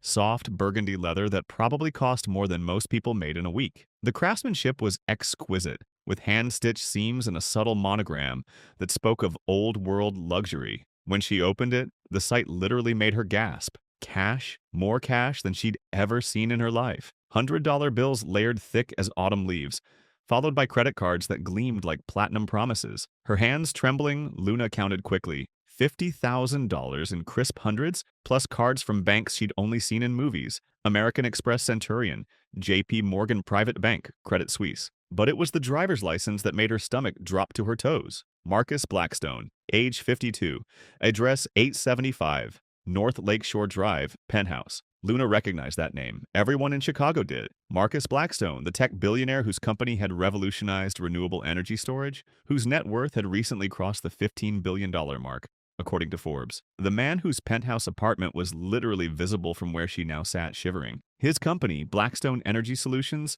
had developed the breakthrough battery technology that was transforming the electric vehicle industry and making renewable energy storage economically viable on a massive scale. Behind the license, she found something that made her hands shake even harder. A folded hospital bracelet with a child's name on it, Emma Blackstone, and a pharmacy receipt for pediatric cancer medication that cost $47,000 per dose. The receipt was from Children's Hospital of Philadelphia, dated just 3 days ago, with a note scrawled in desperate handwriting. Emma's treatment must have by deck 26th. This wasn't just money. This was someone's lifeline. Luna stared at the cash that could change her life forever. $50,000 would mean an apartment, food, safety. It would mean never again falling asleep wondering if she'd freeze before morning. It would mean becoming human again instead of just another invisible ghost haunting Chicago's streets. She could buy a car, get an apartment, enroll in college, start the life she'd been dreaming about since she was old enough to understand that some people had futures while others just had survival. The voice in her head, the survival voice that had kept her alive for 8 brutal months, screamed at her to take it. Rich people have insurance, it whispered. He probably spends more than this on lunch. You need it more than he ever will. This is your chance. This is your ticket out of hell. But another voice, quieter but somehow stronger, echoed something her mother had told her before the cancer had stolen her away. Baby, when you're tempted to take what isn't yours, remember that your character is the only thing they can never take away from you. In this world, you'll face moments where doing the right thing costs you everything. Those are the moments that define who you really are. Luna closed her eyes, the wallet heavy in her hands like a physical manifestation of moral weight. Around her, Chicago hummed with holiday preparations, families hurrying home to warmth and love, office workers celebrating end-of-year bonuses, couples shopping for engagement rings. The city pulsed with the rhythm of lives that had structure, purpose, future, and here she sat, alone with a decision that would define who she was at her core. She thought about Emma Blackstone, a child she'd never met, who might be lying in a hospital bed somewhere fighting for her life. She thought about Marcus Blackstone, a man who could buy and sell entire companies, but who apparently carried cash for his daughter's treatment the same way Luna carried quarters for her next meal. Desperately, protectively, knowing that loss meant catastrophe. She thought about her mother working double shifts at the hospital, always helping others even when her own life was falling apart. Maria Martinez had died with almost nothing to her name, but she died with her integrity intact. Character, she'd always said, is what you do when no one is watching and you have everything to lose. The irony wasn't lost on Luna. Here she was, literally having everything to lose and no one was watching. She made her choice. Standing on legs that shook from cold and hunger, Luna approached the tower's security desk. The guard, a large man whose name tag read Roberto, looked up with the expression people reserved for the homeless, a mixture of suspicion and barely concealed disgust. His eyes swept over her matted hair, her layered clothing, her obvious desperation, and his jaw tightened. "Excuse me," Luna said, her voice cracking from disuse. "I found this outside. It belongs to Marcus Blackstone." Roberto's eyebrows shot up as he examined the wallet. His demeanor shifted immediately from dismissive to shocked. "Where exactly did you find this?" "On the sidewalk by the main entrance. I think it fell out of someone's coat." The guard studied her with new interest, clearly struggling to reconcile the homeless teenager before him with someone returning a wallet full of cash. He opened it, his eyes widening at the sight of the money. "Do you know how much is in here?" $50,000, Luna said quietly. Roberto stared at her for a long moment. "You could have just kept it," he said finally. "No one would have known. But it's not mine." Luna replied simply, and someone needs it for something important. Roberto made a phone call, speaking in rapid, hushed tones. Luna caught fragments. Homeless girl. Returned Blackstone's wallet. 50,000 in cash. She's right here. Within minutes, the elevator chimed, and Luna found herself face to face with a woman in an expensive suit who introduced herself as Sarah Chen, Mr. Blackstone's personal assistant. "You're the one who found Marcus's wallet?" Sarah asked, her voice carrying the crisp efficiency of someone accustomed to managing crises. Her eyes, like Roberto's, swept over Luna's appearance with a mixture of surprise and something that might have been admiration. Luna nodded, holding out the wallet like it was radioactive. Sarah opened it, quickly verifying the contents. "Everything's here," she murmured, then looked at Luna with something approaching wonder. "Roberto told me that you're homeless." Heat flooded Luna's cheeks. The word always felt like a brand, marking her as different, as failed, as less than human. "Yes, ma'am." "And you returned a wallet with $50,000 in cash." "Yes, ma'am." Sarah was quiet for a long moment, studying Luna's face as if trying to solve a puzzle. "How long have you been on the streets?" 8 months. "And you've been surviving on?" "Whatever I can find. Sometimes people give me change. Sometimes restaurants have leftover food." Luna's voice grew smaller with each admission. Sarah's expression softened. "When did you last eat?" Luna had to think. "Yesterday morning. Someone gave me half a sandwich." "Jesus," Sarah whispered. Then, louder, "Mr. Blackstone is upstairs. He'd like to meet you." The penthouse elevator ride felt like ascending to another planet. Luna caught her reflection in the polished steel doors and wanted to disappear. Her matted hair, her layered thrift store clothes, the smell that no amount of public restroom washing could eliminate. She was about to meet one of the world's wealthiest men, looking like exactly what she was, a homeless kid who hadn't had a real shower in weeks. The elevator climbed for what felt like forever. Numbers ticking by on the display, 20, 30, 40, 50. Luna had never been this high in a building before. Through the elevator's glass back wall, she could see the city shrinking below them, the streets where she'd learned to survive becoming a distant grid of light and shadow. When the doors finally opened, Luna stepped directly into an apartment that defied her understanding of what homes could be. The penthouse occupied the entire top floor of the tower, with floor-to-ceiling windows that offered a 360-degree view of Chicago that made the city look like a jeweled circuit board. Art that belonged in museums hung on walls that probably cost more than most houses. A Christmas tree that must have been 20 feet tall dominated one corner, decorated with ornaments that looked like they were made of real gold and silver. But it was the man standing by the windows who captured her attention. Marcus Blackstone looked exactly like his photos, but somehow more human, tall and distinguished, with silver-touched hair and the kind of presence that filled rooms. He was on the phone when the elevator opened, speaking in the rapid-fire language of international business. But he ended the call the moment he saw Luna. "You must be the young woman who found my wallet," he said, approaching with his hand extended. His voice carried traces of an accent she couldn't place. Maybe European, refined, but warm. "I'm Marcus Blackstone." Luna shook his hand, acutely aware of how rough her own palm felt against his. "Yes, sir. I'm Luna Martinez." "Please sit," Marcus said, gesturing to a couch that probably cost more than most cars. The leather was butter soft, and Luna sank into it with a sigh she couldn't suppress. "Can I get you something? Coffee? Hot chocolate? When did you last eat?" The kindness in his voice made Luna's throat tighten. "I'm fine, sir." "No, you're not," Marcus said gently. "Sarah, could you ask Maria to prepare something? Soup? Sandwiches, whatever she has ready." He turned back to Luna. "And while we're waiting, I'd like to hear your story." "My story?" Marcus sat across from her, his attention focused entirely on her face. "Luna, I need to ask you something, and I want you to be completely honest with me." Her heart rate spiked. "Okay. When you found that wallet, you knew there was enough money inside to change your life. You could have disappeared, started over anywhere in the country. No one would have found you. Why did you bring it back?" Luna was quiet for a moment,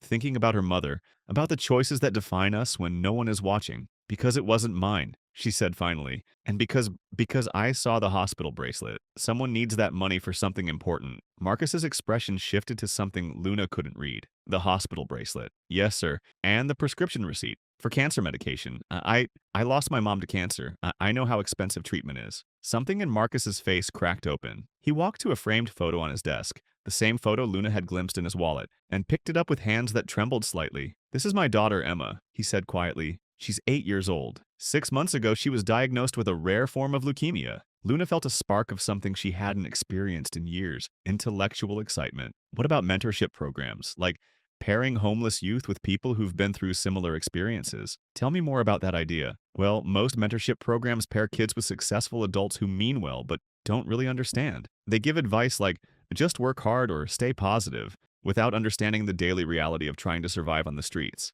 Luna's voice gained strength as she spoke. But what if we paired kids with people who had been homeless themselves? People who could say, I know this is hard, and here's how I got through it. Marcus was writing notes as fast as he could. That's brilliant. Peer mentorship based on shared experience rather than traditional power dynamics. And what about micro-housing? Luna continued, ideas flowing faster now. I've seen tiny house villages in some cities. They cost a fraction of traditional housing but give people privacy and dignity. You could create transitional communities where kids have their own space but also access to support services. Have you been thinking about these ideas for a while? Luna paused, surprised by the question. I guess I have. When you're living it, you can't help but think about how it could be better. You see all the ways the system fails and you imagine what would actually help. That's exactly what I want to harness, Marcus said. Your insights, your ideas, your understanding of what actually works versus what sounds good in theory. Maria appeared again, this time carrying a small suitcase. I packed some clothes for tonight, she said to Luna. Basic things.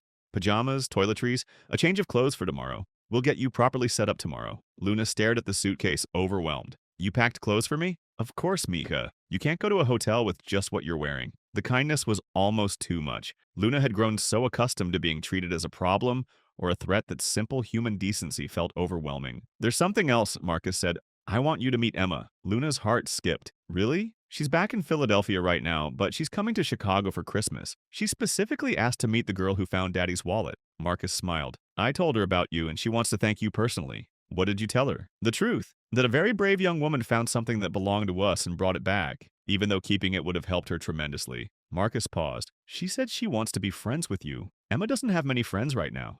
The cancer treatment keeps her isolated from other kids. Luna felt tears starting again. I'd love to meet her. Good, because there's something I think you two might have in common. Emma is incredibly smart, but she's also incredibly empathetic. She worries about other kids in the hospital, asks me to donate to children's charities, wants to know how we can help people. Marcus smiled sadly. Cancer has aged her in some ways, made her think about things most 8-year-olds never consider. Like what? Like why some kids have families and others don't. Why some people have enough money for medicine and others don't. She asks very hard questions about fairness and justice. Marcus met Luna's eyes. I think she'd learn a lot from talking to you, and I think you might learn something from her too. Luna nodded, unable to speak around the lump in her throat. There's one more thing, Marcus said, his voice growing serious. This job, this opportunity, is going to be hard work. You'll be dealing with traumatic stories, working with kids who are going through what you went through. You'll be in meetings with government officials and donors who might not immediately take you seriously because of your age or background. I understand. Do you? Because part of what I'm asking you to do is to be the public face of this issue,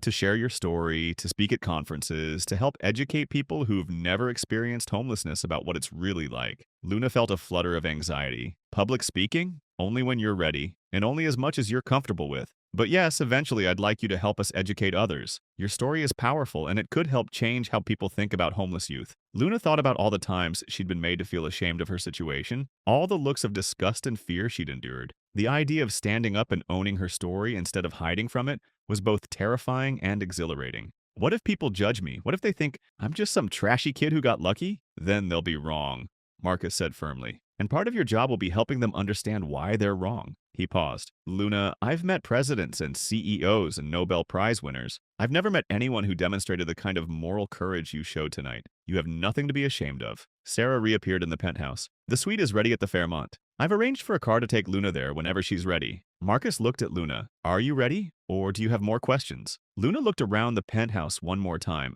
trying to process everything that had happened. 12 hours ago, she'd been counting quarters and preparing to spend another night on the streets. Now she was being offered a job, an apartment, a future she'd never dared to imagine. I have one more question, she said. What's that? When do I sign? Marcus laughed, a warm, genuine sound that filled the room. Right now, if you want to. He produced a pen, and Luna signed her name at the bottom of the contract, with hands that shook only slightly. When she was done, Marcus signed as well, then handed her a copy. Welcome to the Blackstone Foundation, Luna Martinez, Director of Youth Advocacy and Program Development. Luna stared at the paper with her name on it, proof that this was really happening. Thank you, she whispered. Thank you for seeing, for believing. Thank you, Marcus replied, for showing me what integrity looks like, for reminding me why this work matters. As Luna prepared to leave for the hotel, Maria pressed a small bag into her hands. Leftovers.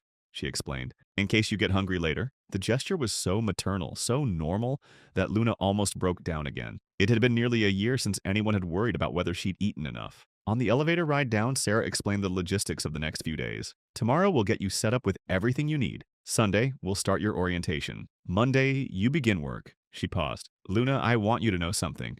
I've worked for Marcus for 8 years. I've seen him make a lot of decisions, hire a lot of people. I've never seen him more certain about anything than he is about you. Really? Really. He called me 20 minutes after you left the wallet and said, Sarah, I just met the person who's going to help us change everything. The car ride to the hotel passed in a blur. Luna pressed her face to the window, watching the city she'd learned to survive in transform from a hostile environment into a place of possibility. The same streets that had been cold and dangerous just hours ago now felt different, infused with hope. The Fairmont suite was larger than any apartment Luna had ever lived in, with a king-sized bed, a sitting area, and a view of Lake Michigan. The bathroom alone was bigger than some of the foster homes she'd stayed in. Luna ran a bath, the first real bath she'd had in months, and sank into the warm water with a sigh that seemed to release 8 months of tension. She thought about her mother, about what Maria would say if she could see her now. Character is what you do when no one is watching and you have everything to lose. Luna had made her choice in that moment of absolute desperation, and somehow, impossibly, it had led her here, to this bathroom, this job, this future that stretched out before her like an uncharted continent. She thought about Emma Blackstone fighting for her life in a hospital bed and felt a surge of protective determination. She thought about all the other kids sleeping in loading docks and abandoned buildings tonight and made a silent promise to them and to herself. Tomorrow, the real work would begin. 3 months later, Luna stood in the renovated community center that had become the headquarters of the Blackstone Youth Initiative, watching a group of formerly homeless teenagers learn job skills that would change their lives forever. Her apartment, a real apartment with heat and a door that locked, was 5 blocks away. Her college courses were going well, and for the first time in her life, she had a savings account. But the moment that stayed with her wasn't any of those victories. It was the night she'd stood in the snow, holding a stranger's wallet, and chosen honesty over survival. The program had already helped 200 young people find stable housing and employment. Luna had testified before Congress about the failures of the foster care system. She'd been featured on the cover of Time magazine as one of their young leaders of tomorrow. But none of that compared to the letters she received from kids who'd found hope through the programs she'd helped design. Emma Blackstone was in remission, her cancer responding better than anyone had dared hope. She and Luna had become unlikely best friends, the 8-year-old and the 18-year-old, bonding over shared experiences of loss and resilience. Emma had even helped design some of the Foundation's programs, her childlike wisdom cutting through adult complexities to find simple, powerful solutions. The night before Emma's last treatment, she'd called Luna with a request that had brought tears to both their eyes. Luna, Emma had said, her voice small but determined, when I'm all better, I want to help other kids like you helped me. I want to make sure no kid ever has to sleep outside in the cold. You already are helping, Luna had replied. Every day you're helping. The foundation had expanded beyond anyone's wildest expectations. What had started as a local Chicago initiative now operated in 37 cities across the United States and was being studied as a model by governments around the world. The key difference was that it was designed and led by people who had lived the experiences they were trying to address. Luna's office was filled with photos and letters from young people whose lives had been transformed. But her favorite was a simple note from a 17-year-old named David who had aged out of foster care in Detroit. Dear Luna, I was sleeping in my car when I heard about your program. I thought it was too good to be true. 3 months later, I have an apartment, a job, and I'm starting college in the fall. But most importantly, I have hope again. You showed me that my story doesn't end with being homeless. It begins with what I choose to do next. Thank you for proving that integrity isn't a luxury. It's the foundation of everything worth building. That choice had saved a little girl's life. That choice had created a program that would help thousands of young people find their way out of homelessness. That choice had proven that character isn't built by circumstances.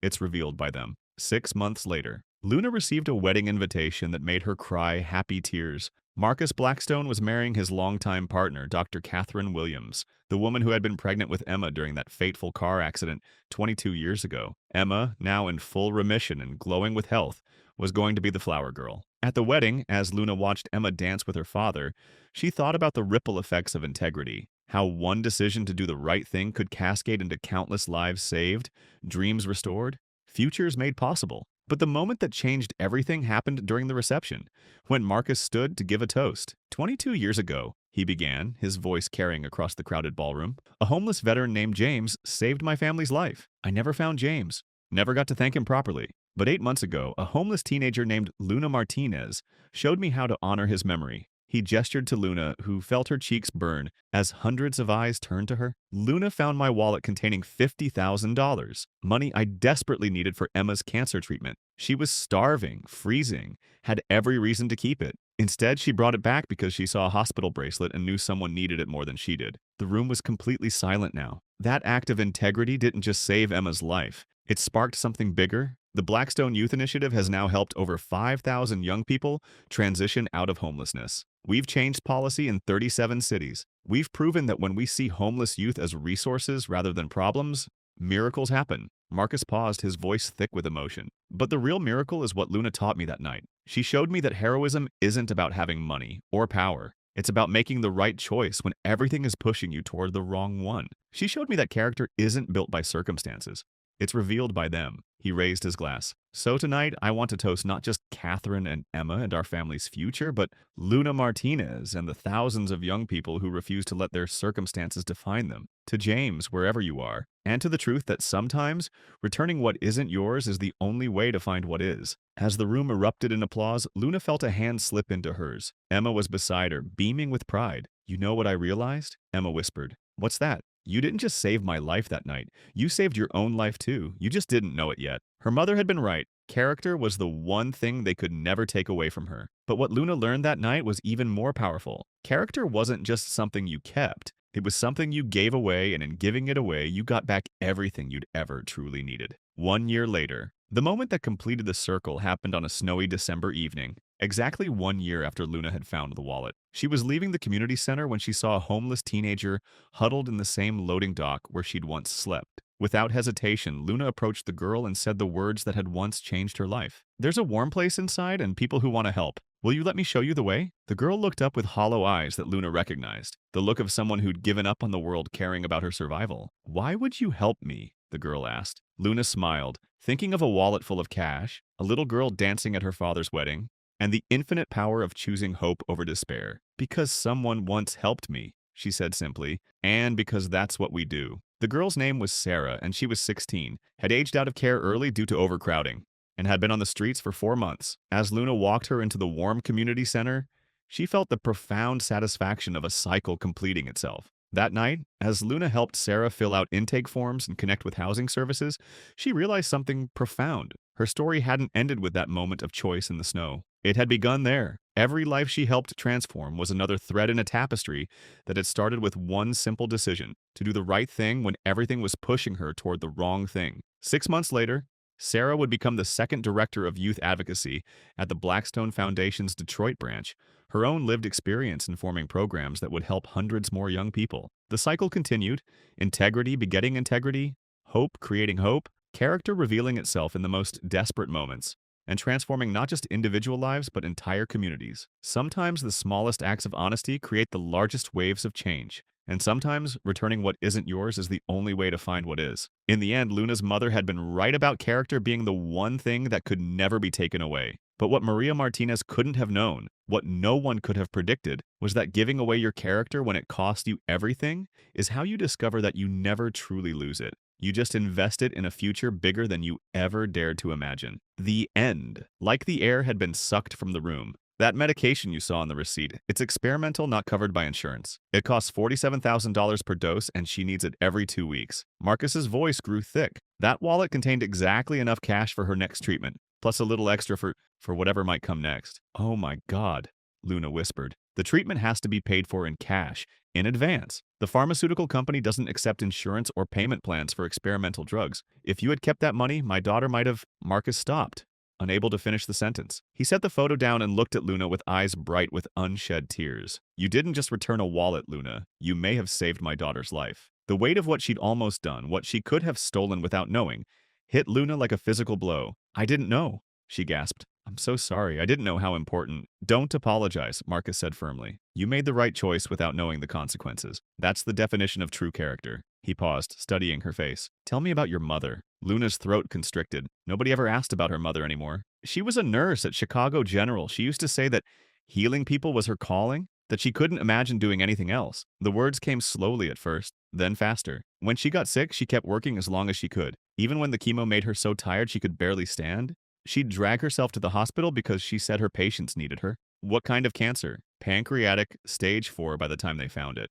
Luna's voice dropped to a whisper. The doctor said she had maybe 6 months. She made it 11. She was the strongest person I ever knew. Marcus was quiet for a long moment. She sounds like an extraordinary woman. She was. She always told me that our circumstances don't define us. Our choices do. She said that even when everything is falling apart, we still get to choose who we want to be. Luna wiped her eyes with the back of her hand. I think about that a lot when things get really bad, and that's why you returned to the wallet. I guess. I kept thinking about what my mom would do, and I knew she'd never be able to live with herself if she took money that belonged to someone else, especially money for a sick child. At that moment, a woman in her 50s appeared, carrying a tray laden with food. She was small and compact, with graying hair pulled back in a neat bun, and kind eyes behind wire-rimmed glasses. Luna, this is Maria Gonzalez, who keeps this household running, Marcus said. Maria, this is the young woman I told you about. Maria set the tray down and took Luna's hands in hers. Mija, she said softly, when Mr. Marcus told me what you did, I started crying. You are a very special girl. The tray contained more food than Luna had seen in months.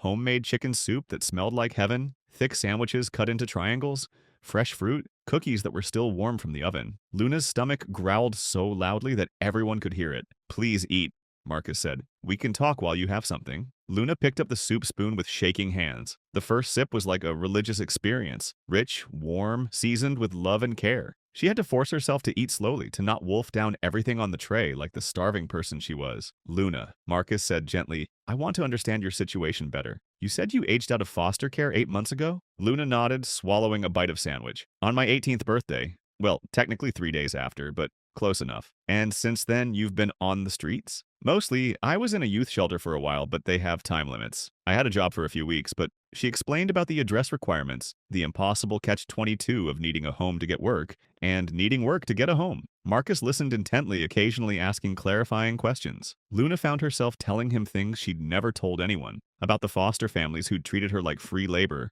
about the social workers who saw her as just another case file, about the nights when she'd been so cold and scared that she'd considered doing things she'd never imagined just to survive. The hardest part, she said finally, isn't the cold or the hunger. It's being invisible. People look right through you like you don't exist. Or worse, they look at you like you're something dirty that needs to be swept away. But you exist, Marcus said quietly. You matter. What you did tonight proves that. Luna felt tears threatening again. Sometimes I wonder if this is just my life now. If I'm going to be one of those people you see on the streets for years, just existing. No, Marcus said with quiet certainty. That's not going to happen. Not to you. He moved to his desk and pulled out a folder. Luna, I want to tell you something. For the past 2 years, my company has been developing a program for young people aging out of foster care. We've been researching the problem, consulting with experts, designing services, but we've been missing something crucial, the voice of someone who's actually lived through it. He slid the folder across to her. I'd like to offer you a position with our foundation,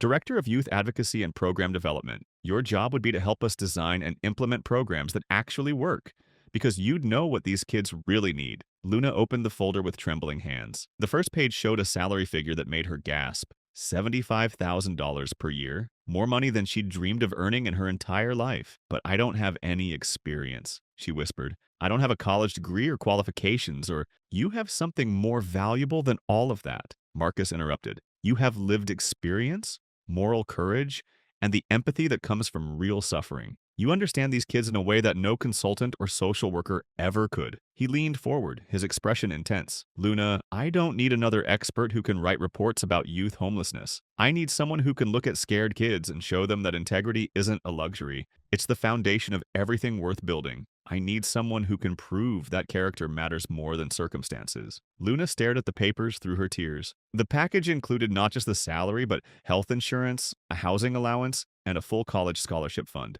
I don't understand. Why are you doing this? Marcus was quiet for a long moment, then walked to another framed photo on his desk. This one showed a much younger Marcus with a beautiful woman and a toddler. 22 years ago, he said quietly, my wife Catherine was pregnant with Emma. We were driving to a dinner party when a drunk driver ran a red light and hit us. Our car flipped 3 times and caught fire. Luna held her breath. I was unconscious. Catherine was trapped. The fire was spreading and she couldn't get out. Marcus's voice grew thick. A homeless veteran named James pulled us both from the wreckage and stayed with us until the ambulance came. He saved all 3 of our lives. Mine, Catherine's, and Emma's. What happened to him? That's just it. By the time I was released from the hospital, he'd disappeared. I hired private investigators, offered rewards, spent years trying to find him, but he'd vanished into the same invisible world you've been living in. Marcus paused, his voice breaking slightly. James saved my family, and I never got to properly thank him. I never got to help him the way he helped us. Luna felt the pieces clicking together. And tonight you showed me what James might have been like. You showed me that heroism isn't about having money or power or status. It's about making the right choice when everything is pushing you toward the wrong one. Marcus met her eyes. I can't repay James for what he did, but I can honor his memory by helping you, by creating something that ensures no other kid has to choose between survival and integrity the way you did tonight. Luna wiped her eyes with the napkin Maria had provided. What would I actually do? I mean, day to day. First, you'd work with our team to design housing programs that actually meet young people where they are. Most transitional housing programs fail because they're designed by people who've never been homeless. They have rules and requirements that sound reasonable in a conference room, but are impossible in real life. Marcus began pacing, his energy building as he spoke. You'd help us create job training programs that don't just teach skills, but teach them to kids who might not have reliable transportation, or professional clothes, or stable housing. You'd work with colleges to develop pathways for students who don't fit the traditional mold. But most importantly, he continued, you'd be the voice in the room when we're making decisions. When someone proposes a policy that sounds good but won't work in practice, you'd be there to say, wait, here's what this actually looks like for a kid sleeping in a car. Luna felt something she hadn't experienced in months. Hope. Real, tangible hope for a future that extended beyond just surviving the next day. There's something else, Marcus said. Emma is in treatment at Children's Hospital of Philadelphia. It's one of the best pediatric cancer centers in the world, but it means I travel back and forth constantly. I'd want you to come with me sometimes to visit other cities, see how different places handle youth homelessness. You want me to travel? Like, on airplanes? Marcus smiled. Private jet, actually. One of the few perks of this level of wealth. His expression grew serious again. Luna, I want you to see that there's a whole world out there beyond survival. I want you to meet other young people who've overcome impossible circumstances. I want you to understand that your story doesn't end with homelessness. It begins with what you choose to do next. Luna looked around the penthouse, at the art and the view and the Christmas tree that probably cost more than most people's cars, and tried to imagine herself belonging in this world. It seemed impossible, like trying to picture herself on the moon. I'm scared, she admitted. What if I'm not smart enough? What if I mess up? What if people find out I don't really belong here? Belong here? Marcus sat back down across from her. Luna, you just demonstrated more moral courage than most people show in their entire lives. You're exactly the kind of person who belongs here. He paused. And as for being smart enough, did you know that some of the most successful people I know never finished high school? Intelligence isn't about degrees or test scores. It's about curiosity, empathy, and the ability to learn. You have all of that in abundance. Maria had quietly returned and was refilling Luna's cup with hot chocolate. Mr. Marcus is right, she said softly. I have worked for many wealthy families. Most of them are good people, but they live in bubbles. They don't understand how the world works for people like us. You would help them see. And the college part?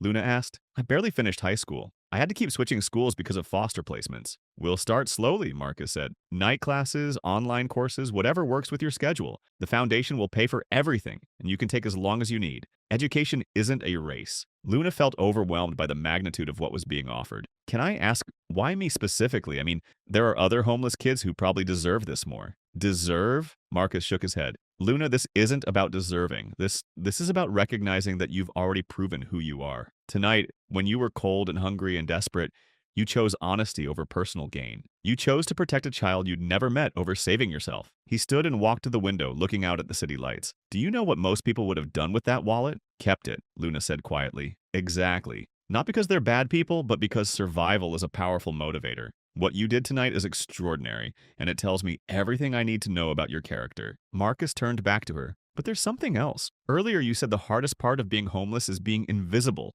I want to change that. I want to create programs that see homeless young people as resources rather than problems. I want to build something that recognizes that you don't need to be saved. You need to be supported in saving yourselves. Luna felt tears starting again. This is really real? This isn't some kind of test or dream? It's real, Marcus said gently. But I need you to know that this isn't charity. This is a job offer. I'm not offering to help you out of pity. I'm offering you this position because I believe you're the right person for it. Because my foundation needs what you have to offer. Luna stared at the contract, the numbers and words blurring through her tears. What happens next? I mean, if I say yes? First, we get you set up with temporary housing. There's a corporate apartment downtown that we use for visiting executives. You can stay there while we find you something permanent. Marcus pulled out his phone. Sarah, could you call the Fairmont and book the executive suite for indefinitely? Yes, I know it's expensive. Yes, I'm sure. He hung up and smiled at Luna's shocked expression. Tomorrow, we'll take you shopping for professional clothes, get you a phone, open bank accounts. Monday, you start work. We'll begin slowly.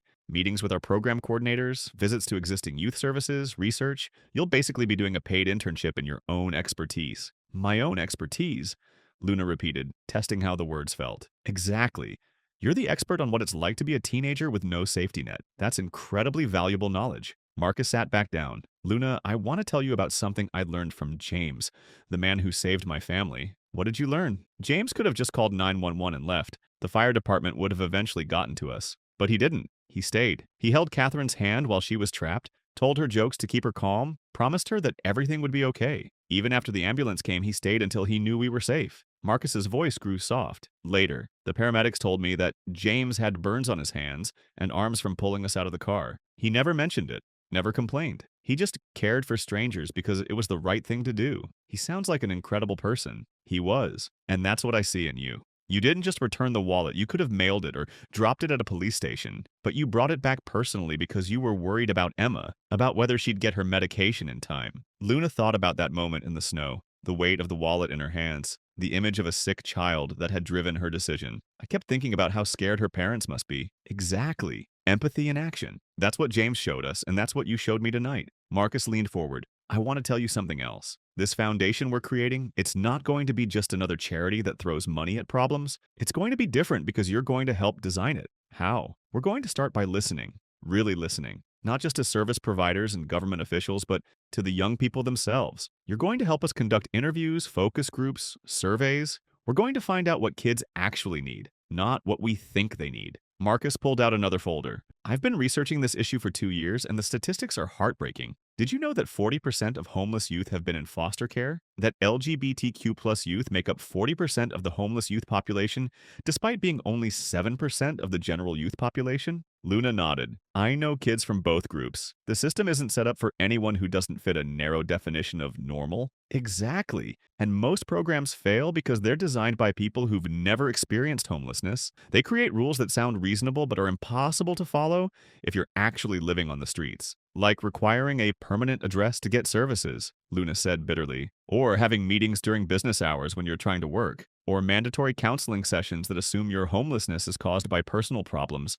instead of systemic failures. Yes, see, this is exactly what I mean. You understand the practical realities in a way that no amount of research can teach. Marcus's excitement was palpable. I want you to help us design programs that actually work, housing that doesn't come with impossible requirements, job training that recognizes that homeless youth might not have professional clothes or reliable transportation, education programs that work around the chaos of unstable housing. Luna felt a spark of something she hadn't experienced in years, intellectual excitement. What about mentorship programs, like pairing homeless youth with people who've been through similar experiences? Tell me more about that idea. Well, most mentorship programs pair kids with successful adults who mean well but don't really understand. They give advice like just work hard or stay positive without understanding the daily reality of trying to survive on the streets. Luna's voice gained strength as she spoke. But what if we paired kids with people who had been homeless themselves? People who could say, I know this is hard, and here's how I got through it? Marcus was writing notes as fast as he could. That's brilliant. Peer mentorship based on shared experience rather than traditional power dynamics. And what about microhousing? Luna continued.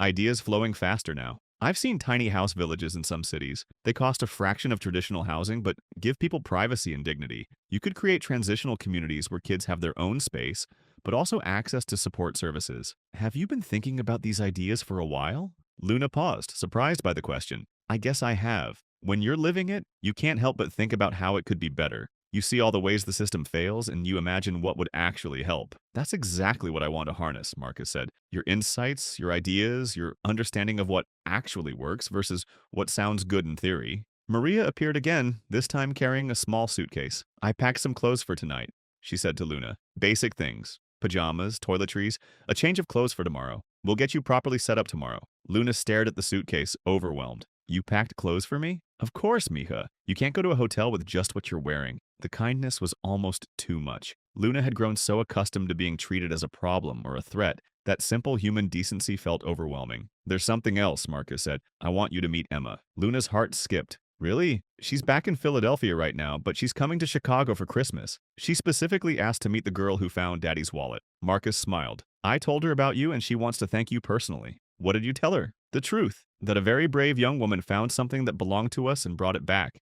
even though keeping it would have helped her tremendously." Marcus paused. "She said she wants to be friends with you. Emma doesn't have many friends right now. The cancer treatment keeps her isolated from other kids." Luna felt tears starting again. "I'd love to meet her." "Good, because there's something I think you two might have in common. Emma is incredibly smart, but she's also incredibly empathetic. She worries about other kids in the hospital, asks me to donate to children's charities, wants to know how we can help people." Marcus smiled sadly. Cancer has aged her in some ways, made her think about things most 8-year-olds never consider. Like what? Like why some kids have families and others don't. Why some people have enough money for medicine and others don't. She asked very hard questions about fairness and justice. Marcus met Luna's eyes. "I think she'd learn a lot from talking to you, and I think you might learn something from her too." Luna nodded, unable to speak around the lump in her throat. "There's one more thing," Marcus said, his voice growing serious. "This job, this opportunity, it's going to be hard work. You'll be dealing with traumatic stories, working with kids who are going through what you went through. You'll be in meetings with government officials and donors who might not immediately take you seriously because of your age or background." "I understand." "Do you? Because part of what I'm asking you to do is to be the public face of this issue, to share your story, to speak at conferences, to help educate people who've never experienced homelessness about what it's really like." Luna felt a flutter of anxiety. "Public speaking? Only when you're ready, and only as much as you're comfortable with. But yes, eventually, I'd like you to help us educate others. Your story is powerful, and it could help change how people think about homeless youth." Luna thought about all the times she'd been made to feel ashamed of her situation, all the looks of disgust and fear she'd endured. The idea of standing up and owning her story instead of hiding from it was both terrifying and exhilarating. "What if people judge me? What if they think I'm just some trashy kid who got lucky?" "Then they'll be wrong," Marcus said firmly. "And part of your job will be helping them understand why they're wrong." He paused. "Luna, I've met presidents and CEOs and Nobel Prize winners. I've never met anyone who demonstrated the kind of moral courage you showed tonight. You have nothing to be ashamed of." Sarah reappeared in the penthouse. "The suite is ready at the Fairmont. I've arranged for a car to take Luna there whenever she's ready." Marcus looked at Luna. "Are you ready, or do you have more questions?" Luna looked around the penthouse one more time, trying to process everything that had happened. 12 hours ago, she'd been counting quarters and preparing to spend another night on the streets. Now she was being offered a job, an apartment, a future she'd never dared to imagine. "I have one more question," she said. "What's that?" "When do I sign?" Marcus laughed, a warm, genuine sound that filled the room. "Right now, if you want to." He produced a pen, and Luna signed her name at the bottom of the contract, with hands that shook only slightly. When she was done, Marcus signed as well, then handed her a copy. "Welcome to the Blackstone Foundation, Luna Martinez, Director of Youth Advocacy and Program Development." Luna stared at the paper with her name on it, proof that this was really happening. "Thank you," she whispered. "Thank you for seeing it, for believing." "Thank you," Marcus replied, "for showing me what integrity looks like, for reminding me why this work matters." As Luna prepared to leave for the hotel, Maria pressed a small bag into her hands. "Leftovers," she explained, "in case you get hungry later." The gesture was so maternal, so normal, that Luna almost broke down again. It had been nearly a year since anyone had worried about whether she'd eaten enough. On the elevator ride down, Sarah explained the logistics of the next few days. "Tomorrow we'll get you set up with everything you need. Sunday we'll start your orientation. Monday you begin work." She paused. "Luna, I want you to know something. I've worked for Marcus for 8 years. I've seen him make a lot of decisions, hire a lot of people. I've never seen him more certain about anything than he is about you." "Really?" "Really. He called me 20 minutes after you left the wallet and said, 'Sarah, I just met the person who's going to help us change everything.'" The car ride to the hotel passed in a blur. Luna pressed her face to the window, watching the city she'd learned to survive and transform from a hostile environment into a place of possibility. The same streets that had been cold and dangerous just hours ago now felt different, infused with hope. The Fairmont suite was larger than any apartment Luna had ever lived in, with a king-sized bed, a sitting area, and a view of Lake Michigan. The bathroom alone was bigger than some of the foster homes she'd stayed in. Luna ran a bath, the first real bath she'd had in months, and sank into the warm water with a sigh that seemed to release 8 months of tension. She thought about her mother, about what Maria would say if she could see her now. Character is what you do when no one is watching, and you have everything to lose. Luna had made her choice in that moment of absolute desperation, and somehow, impossibly, it had led her here, to this bathroom, this job, this future that stretched out before her like an uncharted continent. She thought about Emma Blackstone fighting for her life in a hospital bed and felt a surge of protective determination. She thought about all the other kids sleeping in loading docks and abandoned buildings tonight and made a silent promise to them and to herself. Tomorrow the real work would begin, and distinguished, with silver-touched hair and the kind of presence that filled rooms. He was on the phone when the elevator opened, speaking in the rapid-fire language of international business, but he ended the call the moment he saw Luna. "You must be the young woman who found my wallet," he said, approaching with his hand extended. His voice carried traces of an accent she couldn't place, maybe European, refined, but warm. "I'm Marcus Blackstone." Luna shook his hand, acutely aware of how rough her own palm felt against his. "Yes, sir. I'm Luna Martinez." "Please sit," Marcus said, gesturing to a couch that probably cost more than most cars. The leather was butter soft, and Luna sank into it with a sigh she couldn't suppress. "Can I get you something? Coffee? Hot chocolate? When did you last eat?" The kindness in his voice made Luna's throat tighten. "I'm fine, sir." "No, you're not," Marcus said gently. "Sarah, could you ask Maria to prepare something? Soup? Sandwiches? Whatever she has ready." He turned back to Luna. "And while we're waiting, I'd like to hear your story." "My story?" Marcus sat across from her, his attention focused entirely on her face. "Luna, I need to ask you something, and I want you to be completely honest with me." Her heart rate spiked. "Okay. When you found that wallet, you knew there was enough money inside to change your life. You could have disappeared, started over anywhere in the country. No one would have found you.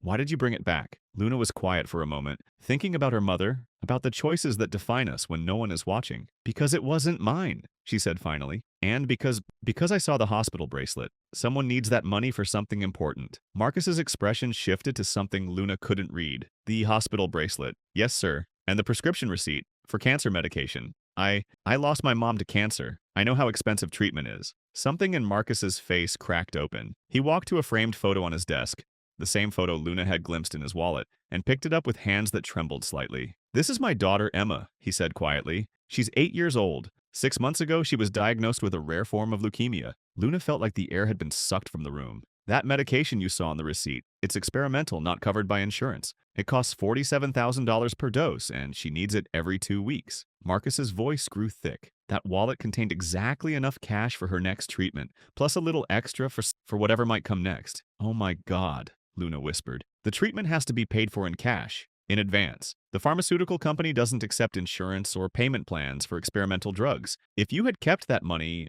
my daughter might have—" Marcus stopped, unable to finish the sentence. He set the photo down and looked at Luna with eyes bright with unshed tears. "You didn't just return a wallet, Luna. You may have saved my daughter's life. At that moment, I need to check my word count to ensure I'm on track for 9,000 words."